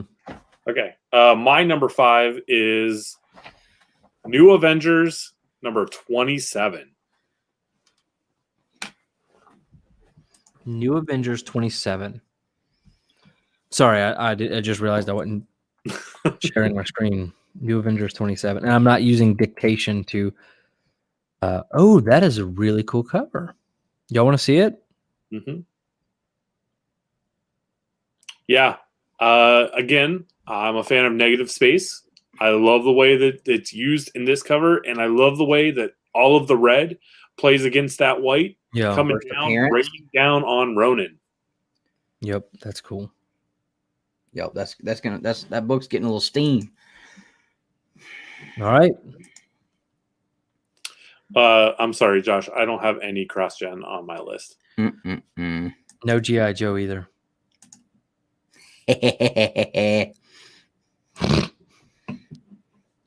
Man, I'm gonna tell you guys something backstage after this, and you're just gonna start laughing because of that comment. He's really gonna do it. This conversation is going to get so weird if we don't quit. Oh my gosh! Did you order China? Hey, what? Y'all earmark this one. I want to pull that one up here in a minute. Yeah, guys. At the end, we'll let you guys drop some of your favorites in, and we'll look them up and check them out. What's up, Seawood? What's going on, bro? All right. Okay. What number are we on? 5. 5. Did everybody do theirs? I did not. Okay. Nobody cares. Okay. Now go ahead. All right, so my number 5 comes all the way back from 2008, the year I graduated high school. And this one here is, okay, I do not have a artist for this one either, but this is the issue before the one Nick picked, Amazing Spider-Man 568, New Ways to Die, Book 1. I had this book screenshotted. I don't buy a lot of Spider-Man. You guys know that, but I saw this cover when I was in one of the comic book Facebook groups, and I was like, that is killer. So is that I see JR on there. Is that John Romita Jr.? Yeah. It is. Okay, so yeah, John Romita Jr. then. Cool. So I mean, absolutely. That's why it's awesome. I'm going to count that as 2 separate ones because those are 2 different covers. It's the same issue number. No, Nick picked 569. He did pick wasn't that 569? That was 68. Oh, sorry. Yeah, Nick picked book 2. That one was book 1. I thought he was picking 568 when he went to 569. That's all the 69 we're talking about. Oh. Yeah, I know. Right, so that was literally the first time it was like big enough on the screen that I caught the JR. All right, this one's mine. Batman, the retailer incentive for 608 with the Hush and Harley and Catwoman down there. And then also, I'm not sure how I feel about her as a character yet. I haven't really decided. So, and then I almost said Crocodile Man. Wow, Killer Croc. So, and Poison Ivy in the back. This was a good storyline. I really like this one. What'd you guys think about Hush? Have y'all read it? Man, I haven't read it yet, but I did watch the movie and I liked it. I did see a Batman Hush cover. I think it was a Hush cover. But it was like Batman and he had like the bandage wrapping around his head and it was like kind of falling off. That was an awesome cover. It almost made the list. Yep. Yep, exactly. Yeah. From the aughts. Okay. Dustin, you go. All right, so we're going number 4. Number 4. All right, number 4 for me from 2009. And this is a J. Scott Campbell. Black Panther #1, man. Shuri on the cover with the Panther. That is an awesome piece of work right there. Really, really cool. I struggle with the J. Scott Campbell stuff because he makes all of his characters or all of his women super over sexualized, but makes them look like young females, and that to me it's gross. Yeah, I mean, I'm not trying to. No, I alienate see. anybody. I see what you're saying. I'm not disagreeing with you. I just The cover is this one's not bad. Yeah, this one's really now- cool. I think this is actually the first time Shuri has the suit on too. Yeah. I almost went with Black Panther, the first appearance of Shuri, because that cover is legit. Yeah. But I remembered this one, and I was like, I wonder what year that one came out, and it fell in the line, so I went with that one. I thought that was just a cool cover, man. That Panther looks awesome. Yeah, The- for sure. it's a little too muscular, but it is a comic book, so you got to let that go. But I mean, yeah, it's just super cool. She just draped up in the tree there with this big old friggin' panther walking down. That was pretty cool. All right, Justin, what is yours? All right, number 4 for me, the Immortal Iron Fist #6. Immortal Hulk. I'm an idiot. Iron Fist. #6. Oh, this one?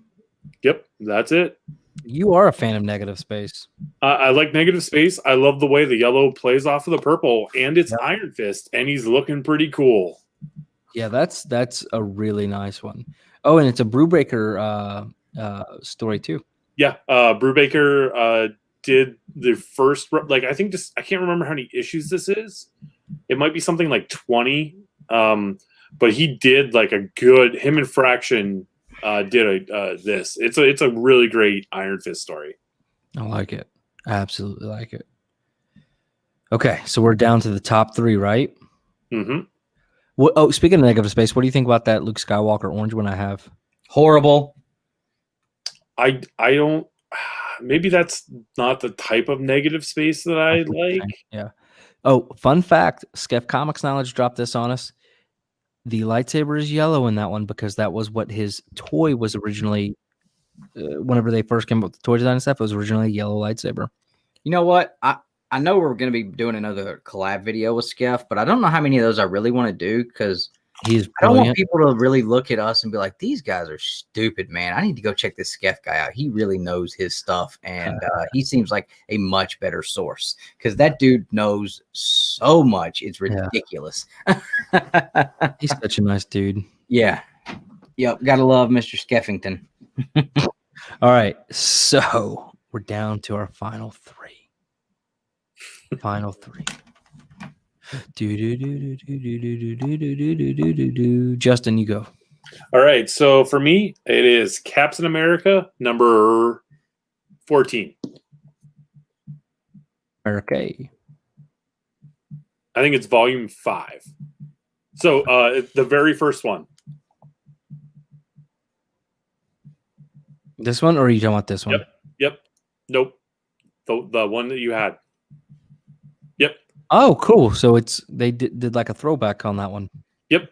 I love the way that for me, I know there's negative space in this one, but that's not so much about it. I love the fact that you have the 2 modern versions of those characters facing off with each other and the good times that they had behind them. Mm-hmm. Yep. That's cool. I just love that everybody has Captain America on their list tonight. Well, it's all from that Brubaker run. Mhm. Yeah. Yep.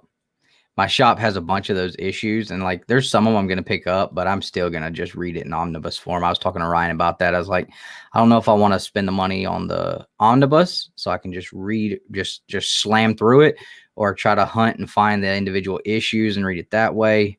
But I think I'm going to pick up the issues with the covers I like and just read the omnibus. I think that's the way I'm going to go. You think is that what you're thinking? Yep. You sure? This was his number 3. Yeah. Mm-hmm. What's your number 3, Nick? You know, I had a hard time with this, but I'm gonna go with this one. I didn't even look at any of those. Definitely have to look those up. We'll have to check on those for sure. Are they? Yes, he is. He is absolutely an all-around good guy for sure. Who, me? Little Tosh there. Tosh throwing some love to Skeff too. Yep, we're gonna have another collab video with Skeff. So you guys, Where's you're gonna it get your at? dose of Skeff Here it here on is. Two Brothers Comics. I promise. All right, so this is the one specific. It's the headless 185 variant in game part 1 with the gun. That freaking cover is so sweet. That's pretty neat. That's pretty neat. Ryan mentioned that I should look up some Spawn stuff, but I didn't do that. So I'm glad. I mean, Spawn is like the one consistent thing since like yeah, 90s to now Yeah, that just looks absolutely. I mean, he doesn't give a crap about how his toys go out, but like he's not gonna let Spawn have a bad cover. I'm telling you that. You might get an action figure that's all busted and everything day one, but all right, my turn. yeah. All right, so I actually have this book, and I love it. This is all the way back from 2005. Early works of my dude Clayton Crane, cover and interiors. Ghost Rider Damnation, issue number 1, and I do have that one on the spinner rack, COA signed, and I just love that cover, man. Love that cover. This is so early Clayton Crane. You can see down there behind the tire. It doesn't even have his signature he uses now. So Ghost Rider 1, man. I appreciate you guys' enthusiasm. It's really awesome that you guys support my picks the way I support yours. You guys, I'm trying to hunt down this one cover. I'm trying to find. Okay. There is. All right. Yeah, we're gonna look some of these up that you guys are dropping in the chat for sure, because I'm seeing some stuff that we did not look at. So yeah. Sorry, I Josh. didn't really. Me and I Nick, struggled. I loved Planet Hulk. I thought World War Hulk. Maybe it was just because I read it in the omnibus form. I don't feel like they laid the omnibus out as well as I would have hoped. But I thought out of the two, Planet Hulk was superior, and I know I'm in the minority on that. But Well, no. Maybe I was reversed. Maybe I did not. you like only read Planet Hulk, and No, and I don't read know World War Hulk. No, because I didn't like Planet Hulk because the whole Illuminati crap. That's what it was. I didn't like Planet Hulk, but World War Hulk was much better. So I did agree with you there. Okay. Yeah, we were on the But I same. don't think you actually got to the part where he was like actually. I'll where- retry it, but Yeah, you didn't actually get to where it really got started. I'm telling you, dude. Yeah. Like that book, that omnibus, that story goes hard. hard in the mother paint. Famous song. That's some 2000s music. All right, I'll go next. Y'all ready for this? It's a slight spoiler. Oh, Cool. That is I dig that. I like that. There's a little negative space there for you, Justin. Yeah, I think that's why I'm into it. And what that happens in that issue, man. This, by the way, I finished the compendium. So everything in that first third of the storyline, man, I love Invincible so much. All right, that was my number 2. What's y'all's numbers? Have you already shown off your number 2s? Nope. Let my Justin number go first. My number 2 is Invincible Iron Man, number 21. It's the variant cover. The variant cover. This one? Nope, none of those. Oh, we'll keep scrolling. None of those. Nope, I don't see it. I think the next book I'm going to go for, I think I'm finally going to just say screw it and buy a Mr. Miracle number 1. I should have never let that one go whenever my shop had it. Can I share my screen? I can pull it up for you. Absolutely. I would love nothing more. Read Fables already, Nick. What are you doing with your life? No, because I'm finishing Invincible this month. I'm going to go ahead and knock out the next 2 compendiums. And then I think I'm going to hit up Fables because I started looking at those covers through the 2000s, and they're pretty Look at intriguing. there. Look what Justin pulled up. That is not what I expected. That bears a striking resemblance to this. Which bears a striking resemblance to a Da Vinci piece. Yeah. So for me, There was also the Iron Manual number 1, which had this on the cover too. I dig this one because of the sort of I don't know. To me, it's got that retro's 50s, 60s feel to it. It looks cool for sure. Yeah, it's got like a classic sci-fi feel to it. Mm-hmm. You're getting some love in the chat. The Vitruvian, man. Vitruvian. Did I say it right? I don't know. Austin can hit me in the face later for it. So, Nick, what's your number 2, man? I just showed it off. It was the Invincible number 11. Oh, okay. Well, both of your number 2s are inferior to mine. All the way back from 2006, David Finch back on the list again for the second time for me. Moon Knight issue 6. I dig it. And there was a variant where instead of this muddy looking stuff, it was all blood. Mhm. But I don't know. I like this one a little better. So Okay. I thought that was super cool. I have another issue from this run that is really, really cool. And that's one that I definitely want to get. I pretty much everything on my list outside of the 2 I already own, I definitely want to grab. Okay. All right. So have we all done number 2s, right? Yep. All right. We're going to go with my number 1 first because nobody else thought of it. I hope it doesn't fall in the right year. I hope he messed up. It's 2007. B word. I mean, it's almost 1 o'clock, Nick. So No. I would say it to you.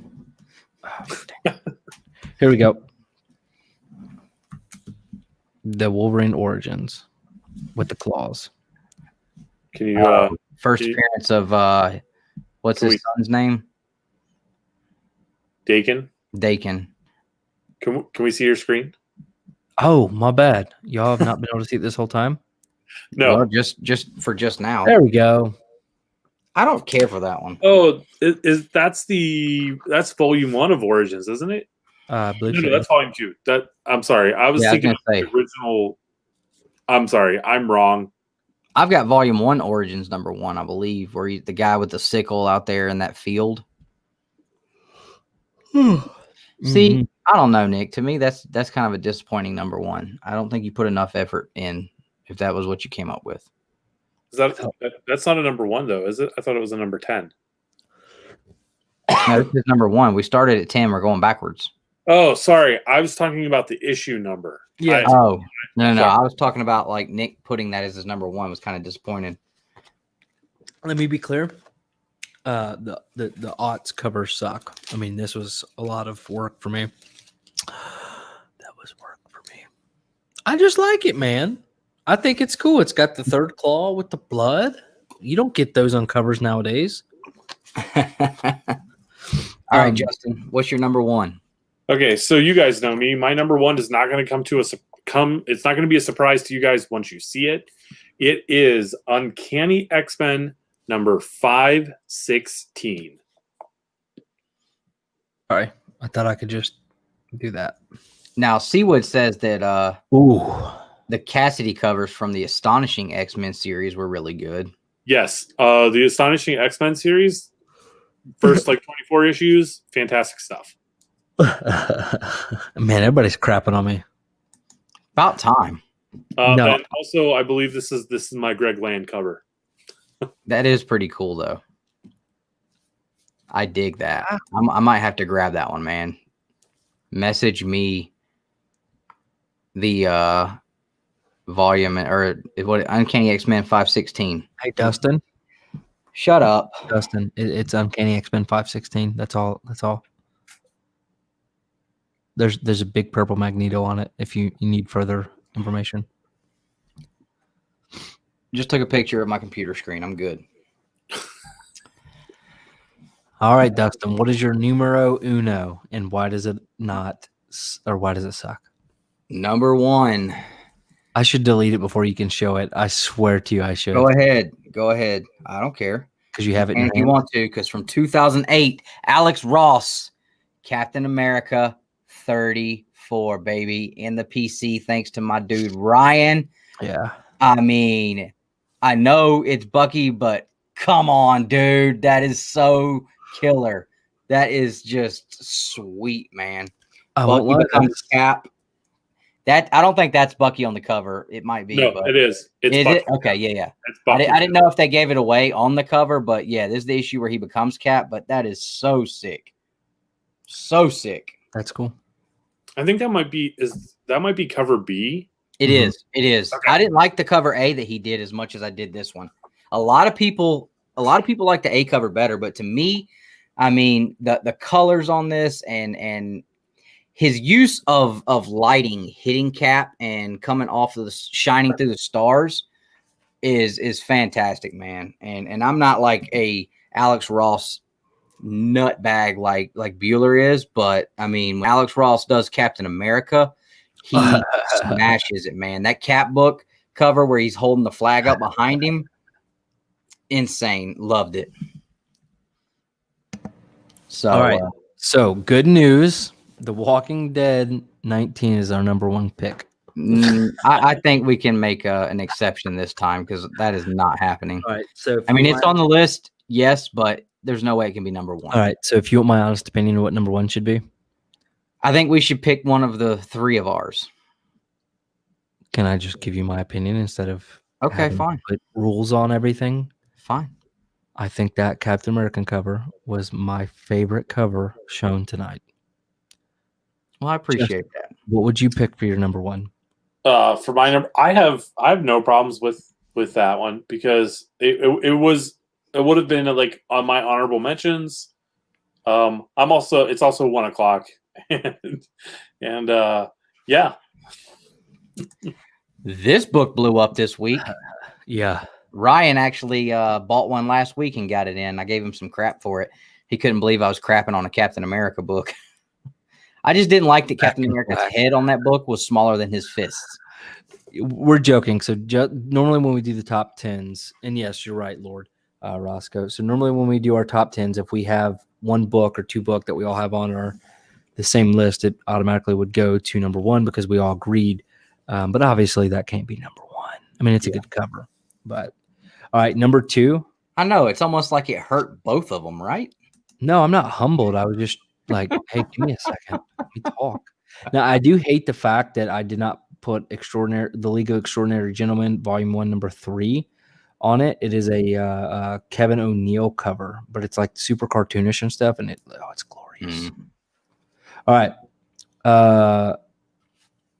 I legitimately don't have any real arguments for a 2 or really a 2 spot, but I think number 3, I would love to see Invincible 11 get top 5 somewhere. I'm okay with that as long as we can get Immortal Iron Fist number 6 on here somewhere. Okay, so maybe that number 3, maybe Invincible 11 4, because we need a solid 2. Maybe that Magneto. I'm good with the Magneto hitting 2. Nick, are you good with Magneto at number 2? I have no qualms. Can I make an argument for number 3? No, we already did that. What is it? Invincible Iron Fist, and then Invincible 11's 4. Okay, well, can I make an argument for number 5? Sure. That's cool. I can't argue against that. I mean, it's cool. It's not great, dude. I mean, it's like, you know, I'm pretty sure that's a top. I'm pretty sure that's a 2-time categories champion book, or category, excuse me. But it's a fantastic cover. So if that's number 5, then Walking Dead 19 is number 6. Okay. And we have to have that Secret Invasion or New Avengers, like that's I guess we could honestly lump that in pretty close. Yeah, I would say throw those together. So maybe do that 8 because I really think either Spawn 185 or Justin, you had what books did you have early on? You had a lot of Negative Space X-Men stuff, right? Yeah. Yeah, I talked about that earlier, Seawood, about the variant, but I don't know. New Avengers 27. I had Captain America 14, the one with Bucky versus Cap on it. Ooh, that I think that needs to go. That one's cool. Hidden Gem, thanks for hanging out, man. Appreciate it. And hope to see you back for sure. Have a good one. Absolutely, man. Wheelchair Superhero, brother. I hope you have a good night as well. And we will talk to you soon. Have a good one, man. Yes. See what I talked about that 1 in 10 bloody variant. And I mean, it was cool, but I don't know. There's something about the A cover, the regular one. I don't know. I like that one a little bit better, but I mean, regardless, the cover is absolutely top notch. Right on. How do you guys feel about the ASM 36 at 10? Which That's one was fine. that?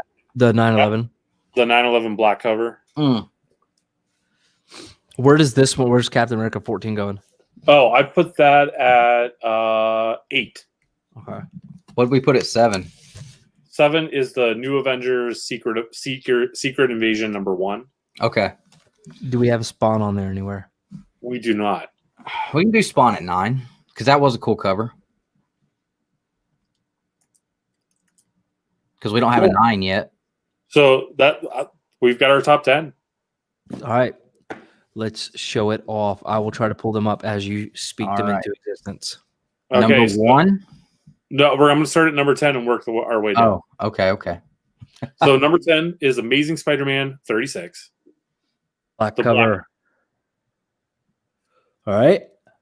Number 9 is Spawn 185, the variant cover. The hell? You could have just went down and hit enter, but No, because it has to be the headless variant. Let me do me, boo. Boo boo. well, you Boo, suck. boo. I kind of like that other one. That's not the one I chose. I know, but I kind of like that one better though. That's okay. And they also have this. They had a sketch version. Dude of looks a couple of these. jacked in that other one. Yeah. Okay. All right. Next one. All right, number 8, we have Captain America, number 14. Boom. That is so cool. I don't know why. I just really dig that cover. Because it's such a throwback, man, with the old logo and Yeah, just that's gonna go. time. I'm gonna definitely be looking for that one too. Such a simpler time in life back then.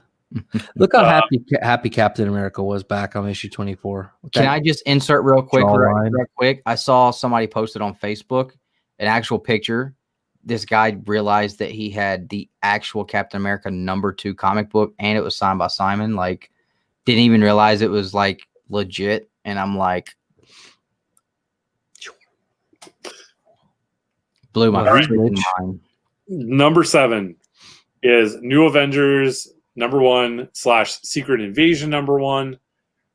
When you see them next to each other, you can understand why. Yep. It's negligible. The number 6 pick, it's Walking Dead number 19. The only a book that appeared on this list twice. Two people had it. And that is an iconic image from the show. Absolutely. And I think it's definitely fair to have a Walking Dead cover on here for sure. Don't you just want to? So look at the zombie on the left. Don't you just want to poke its belly and see if it bounces? I mean, during this time, was there anything Invincible. that came like, okay, like Invincible and Walking Dead, like looking back from right now, like those have to be two of the biggest things that came out Why of the this Last era. Man? So yeah, Fable. these have got to be two of the biggest things that came out of that era. Why the Last Man? Fables. I can keep going. I don't know. To me, I don't know. I haven't read Fables, but I might check it out. Why the Last Man? Number 5. Saga. Well, no, Saga was late 2000s or 2010s. Number 5, Moon Knight number 6. Such a terrible card. That is certainly the double odds, though. I mean, that is like classic 2000. It's awesome looking, man. I don't know how you could hate on that. It looks like a seagull that's about to kick Yoda in the shin. Number 4 is Invincible number 11. We have got to look this up when we get done because that definitely sounds cool. Yeah, tell me. I dig this cover. Dude. I'm not gonna lie. Dude, Invincible 64? No, that's a big spoiler. Them a-holes. What? I hate everyone. I know, Ryan, and I had 2 books on my list Just featuring close out of there. Spider-Man. Stop looking. Just, What a bunch of B words, Justin. No, What? I don't. What? Does that? I'm kind of sad now. What is it? I missed it. Nothing. It was a cover homage, and that didn't look good for that character. And now I'm sad. Yeah, because she's such a good character. Okay. She gets better, Justin. Like she really like you're on her team when you get to the point where I'm at. Okay, so number 3, the Immortal Iron Fist number 6. All right. Was this the one I had a hard time finding? No, I don't believe so. You're not sharing your screen. I'm about to. I just want to point out this may be the most solid top 10 I've been able to put together. Well, because it's a subjective piece, not objective, I think. And Well, you guys weren't very objective to much I had on my list. That's how I base my where my list falls in the solidness range. I think it has a lot to do with the fact that it's 1 o'clock in the morning. we are not used to this anymore. We're getting off at like 11. You'll say we've had times where we're just getting started on this. Jeez. I'm really upset about that Invincible cover spoiler. Like I love being able to read these now. Guys, I was like, what is the problem? What are y'all whining about? I don't get it. But okay. Like, I love being able to read them now, but like that sucks. Okay, number 2, Uncanny X-Men 516. That awesome. Dang it, come on. Uncanny. Magneto. Of Magneto. Your mom's a Magneto. Oh yeah. Okay. What issue is that? What spot? 516. No, what spot? 2. No, it wasn't. Yeah, it was. number 2. Oh, dang. Okay. And number 1, Dustin. Captain America 34.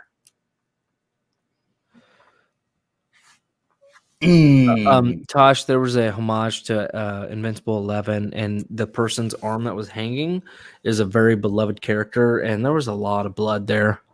Captain America on top where he's supposed to be, baby. That's what I'm talking about. I didn't even notice it until you pointed it out. I didn't mean to. I thought it was just like the exact same thing, but a variant, and then I saw the issue number. All week, baby. You don't even know. Oh, Justin, let me tell you this much. Alan is a phenomenal. You've got to get back on Invincible. I almost just got. Yeah, I'm going done with Star Wars now. I'm going back to Invincible. I need to. You know what happened last week? Scott Pilgrim, the game, came out. I knew you were going to be done for life. Like that, just kind of took up all my time. Thursday night, Friday night, like whatever free time I had. Well, I just assumed, like, as soon as I saw it and then I screenshot it and sent it to you. Pull that up, Dustin, and share your screen. Let's look up. I was gonna say you got your screen already shared. Let's look up. I just saw you remove it. You're such a douche. Justin and I were talking, but I do want to see this. All right, we're gonna look up some of the ones that you guys dropped in the chat. Yep, Dustin's gonna do that with. Just don't make fun of his spelling. Only I can do that.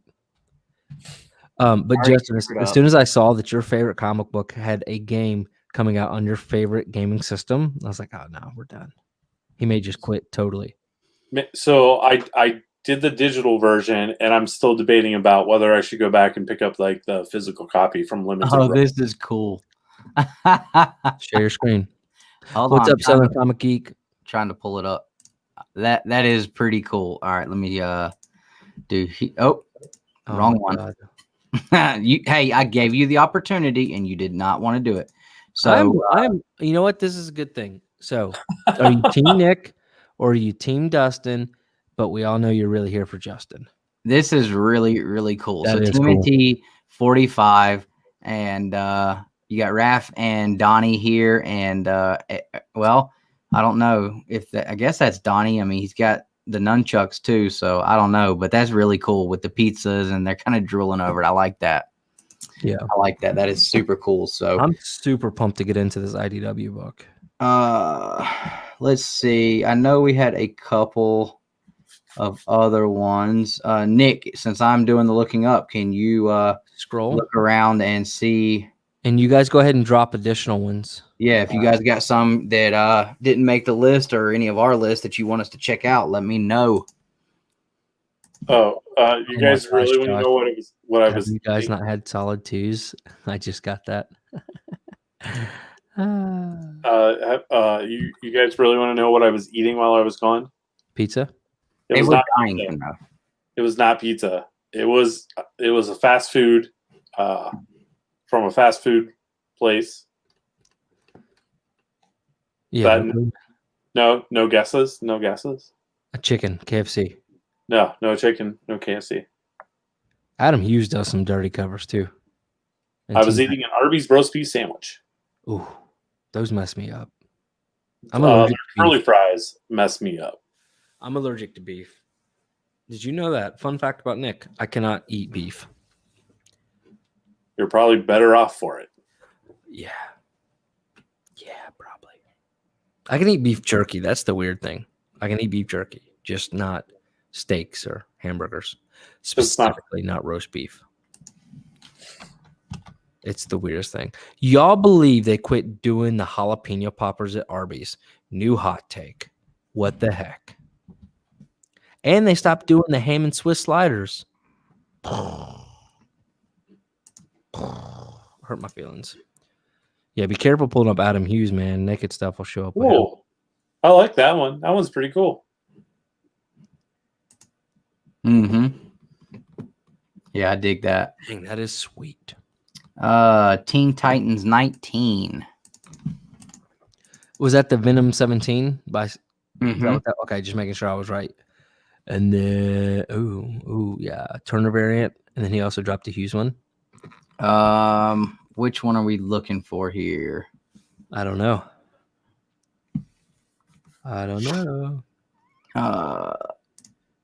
So Nexo Comics keeps dropping all these Mr. Miracles, and I really want them all. I know. That's why I said I think I'm going to go ahead and bite the bullet and grab a Mr. Miracle #1 because I literally had just saw that. He posted this issue number 6. I mean, and it's the first Furies. If it was a little bit wider, like wider on the whites, I would pick it up. It's just a little too tan for me. The Mr. Miracle, what do you call it? Like the font, it's too like. This is what we're looking for, Chris? That's pretty cool. That does look good. You got the Falcon Robin. Ultimate Spider-Man 115. Josh, have a good one, my friend. I'm gonna send you a video tomorrow of stuff that you know, maybe you want on trade. Because, and then maybe we can go to the shop tomorrow, Sunday, and you can look. Hey,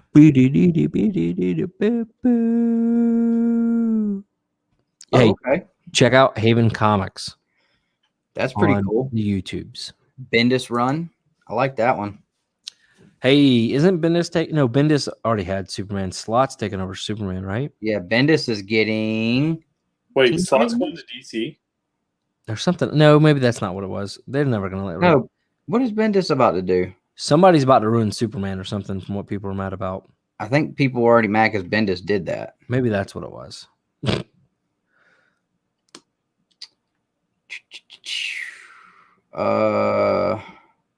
Okay, Supergirl and Legion 23, Adam Hughes.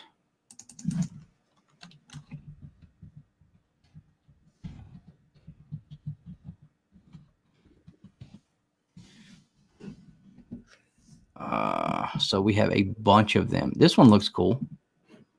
I kind of like that first one, but you know me, I like Negative Space. That's Adam Hughes right there?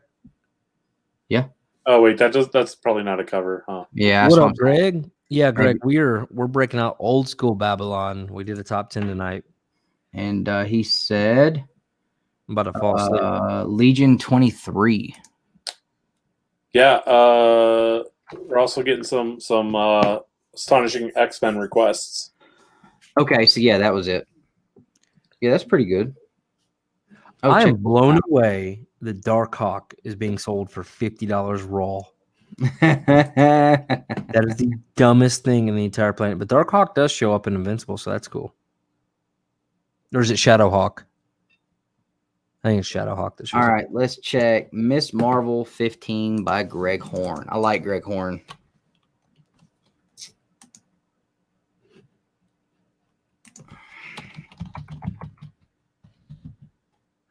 I am Iron Man.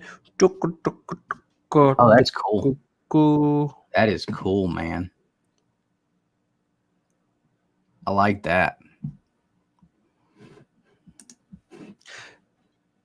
Justin, I'm trying to figure out. Oh, dang it. See, and then Spider-Man booth has a GP for Malibu Sun 13 and a 90 signed by Todd freaking McFarlane with the real signature. And that's why I end up spending $20, $30, $40, whatever it's going to cost me. And then I create a new email address so I can use the code GYMMINT and get $10 off. And then nothing happens and I get like $4 comics. Well, is this the Wolverine cover? Oh, it is the Wolverine cover. No, Oh, no, look there, Havoc. no, not that one. The Wolverine cover. Yep. Well, Joss Whedon. I like the Havoc one better. Oh man. Back in Quack by Scotty Young. All right. If somebody wants to throw like one or two more in there before we roll out. Yeah, Go because like ahead. my contacts are starting to bother me now. Do I just throw them? I guess I just throw them away. They're dailies. Oh yeah. Oh, that's a good one. Is that it? Oh, that is so precious. I've seen this That one. would be cool to put a footprint on. I actually just sent that to. No, Little those are Beans. from that one's from 2019. Yeah, I just sent that black suit to Little Beans today. It just showed up and surprised him. Pull up Kachung's #1. I am interested. Yes, that silver. I know what he's talking about. Yeah. What is it? So pull up Civil War 1 by Turner, and then World War Hulk 1 by Aspen, and I think that's where we'll end it on after that. And remember, guys, if you have joined the channel, I need addresses sent over to me, and if you have not got your sticker pack, let me know. Yeah, that's tough. Oh yeah. Oh, check this out. I mean, I know it's not the cover, but how awesome would that be for like connecting cover or a wraparound? That'd be sweet. Yeah. What was the last one? All right, World War Hulk 1 Aspen variant, and then we'll go ahead and do the Spawn Kills 1. Everyone, so we'll do 2 more after this one because they're quick, and that's it. Done. No mas. No more mas. My eyes are drying out. Oh yeah, that's cool. Oh yeah, I like that one. I wish he did. I wish he was like thicker in the body to match his arms and stuff. But yeah, Yeah, Spawn Kills Everyone is awesome. pull it up. That's one that Pull it up. that's one that Big Mike wants up at Killer Fine. Dustin, I need to know what back-to-back comics has for $250. I will go up there on Monday and I will let you know. And I'll have those books should be back in Atlanta by Monday night, I think. All right, you need to talk to Vince about that. He doesn't want it. Okay, so Yeah. that Spawn Kills Everyone is cool, man. I've That is cool. I've actually seen that one in the wild. All right. Oh, one shot. Okay, so I guess I didn't. So ASM1 Back and Quack. All right, let me check that one first, and then we'll check his last one, and that'll be the last one. Talk about a Midwestern goodbye, Justin. No, I haven't gotten up to leave yet, and that's when you tell me something important, and then I have to tell someone else. That's when it happens in the back. The back after we've ended the live. Man, we're almost at 4 hours. My eyeballs are gonna pop out. Oh, that's cool. Yeah, I like that. Yeah, I dig it. It reminds me like an old Cartoon Network show or something. I'll tell you what a really, really cool book is. No, look up Incredible Hulk 49, please. Oh, okay. And then I'll show one, and then we'll be done. I'm so shocked not one person brought up the old Marvel stuff. What number? 49. What volume would that be, Lord Roscoe? Oh, I guess it pulls it up. That's cool. That is so cool, Oh, man. Where the wild dude. things are. Yes, I need to get my little kid that. That would be cool. Deadpool. I love this. Oh, that's cool. Rocket and Howard the Duck.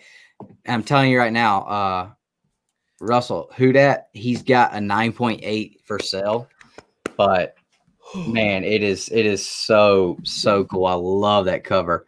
Yeah, we appreciate it, man. Thank you guys for dropping some stuff in the chat for us to look up. Yep. Seawood, later, brother. Thanks for hanging out.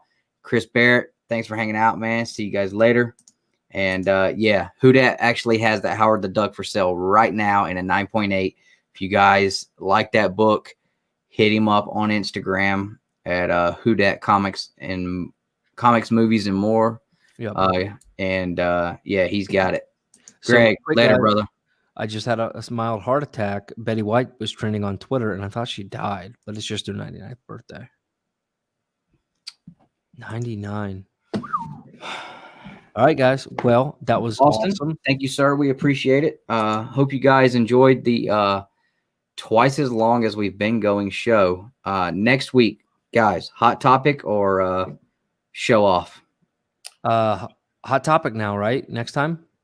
I mean, whatever you guys want to do. Why don't we wait to see if we can think of a hot topic first? Yeah, so next week, Being all smart. next week we're either going to do a hot topic or we're going to do another show off like we did last week, where we all pick 5 books. The chat votes each round, and then we rank the final 5. So make sure you guys tune in next week. Content dropping all week. Thanks to all our sponsors, partners, and all that of the channel. We appreciate it. Y'all know we got content all week coming for you. The champ still reigns. That's right, baby. And y'all have a good week. Slabs next week, son. That's right. Nick's got a video coming out. He cracked some slabs. It's gonna be a good one. And if you're a member, you can already see it. Actually, Yeah. we have a bunch of stuff back there for them ready to go already. Yeah. Now, guys, we are gonna drop a video next week. It's not like super content, but we do need you to watch it, and we do need to drop questions in the video because it's gonna be for a great content video we're gonna do later on. Make sure you guys tune in Wednesday. We should be doing the new Comic Book Day live. We're gonna drop our top picks on Monday, and that's it. Y'all know we're going to drop content every day. You two got anything? Probably not. Guys, thanks for being the best part of Two Brothers Comics. And as always, Justin, that's an awesome shirt. And collect your way.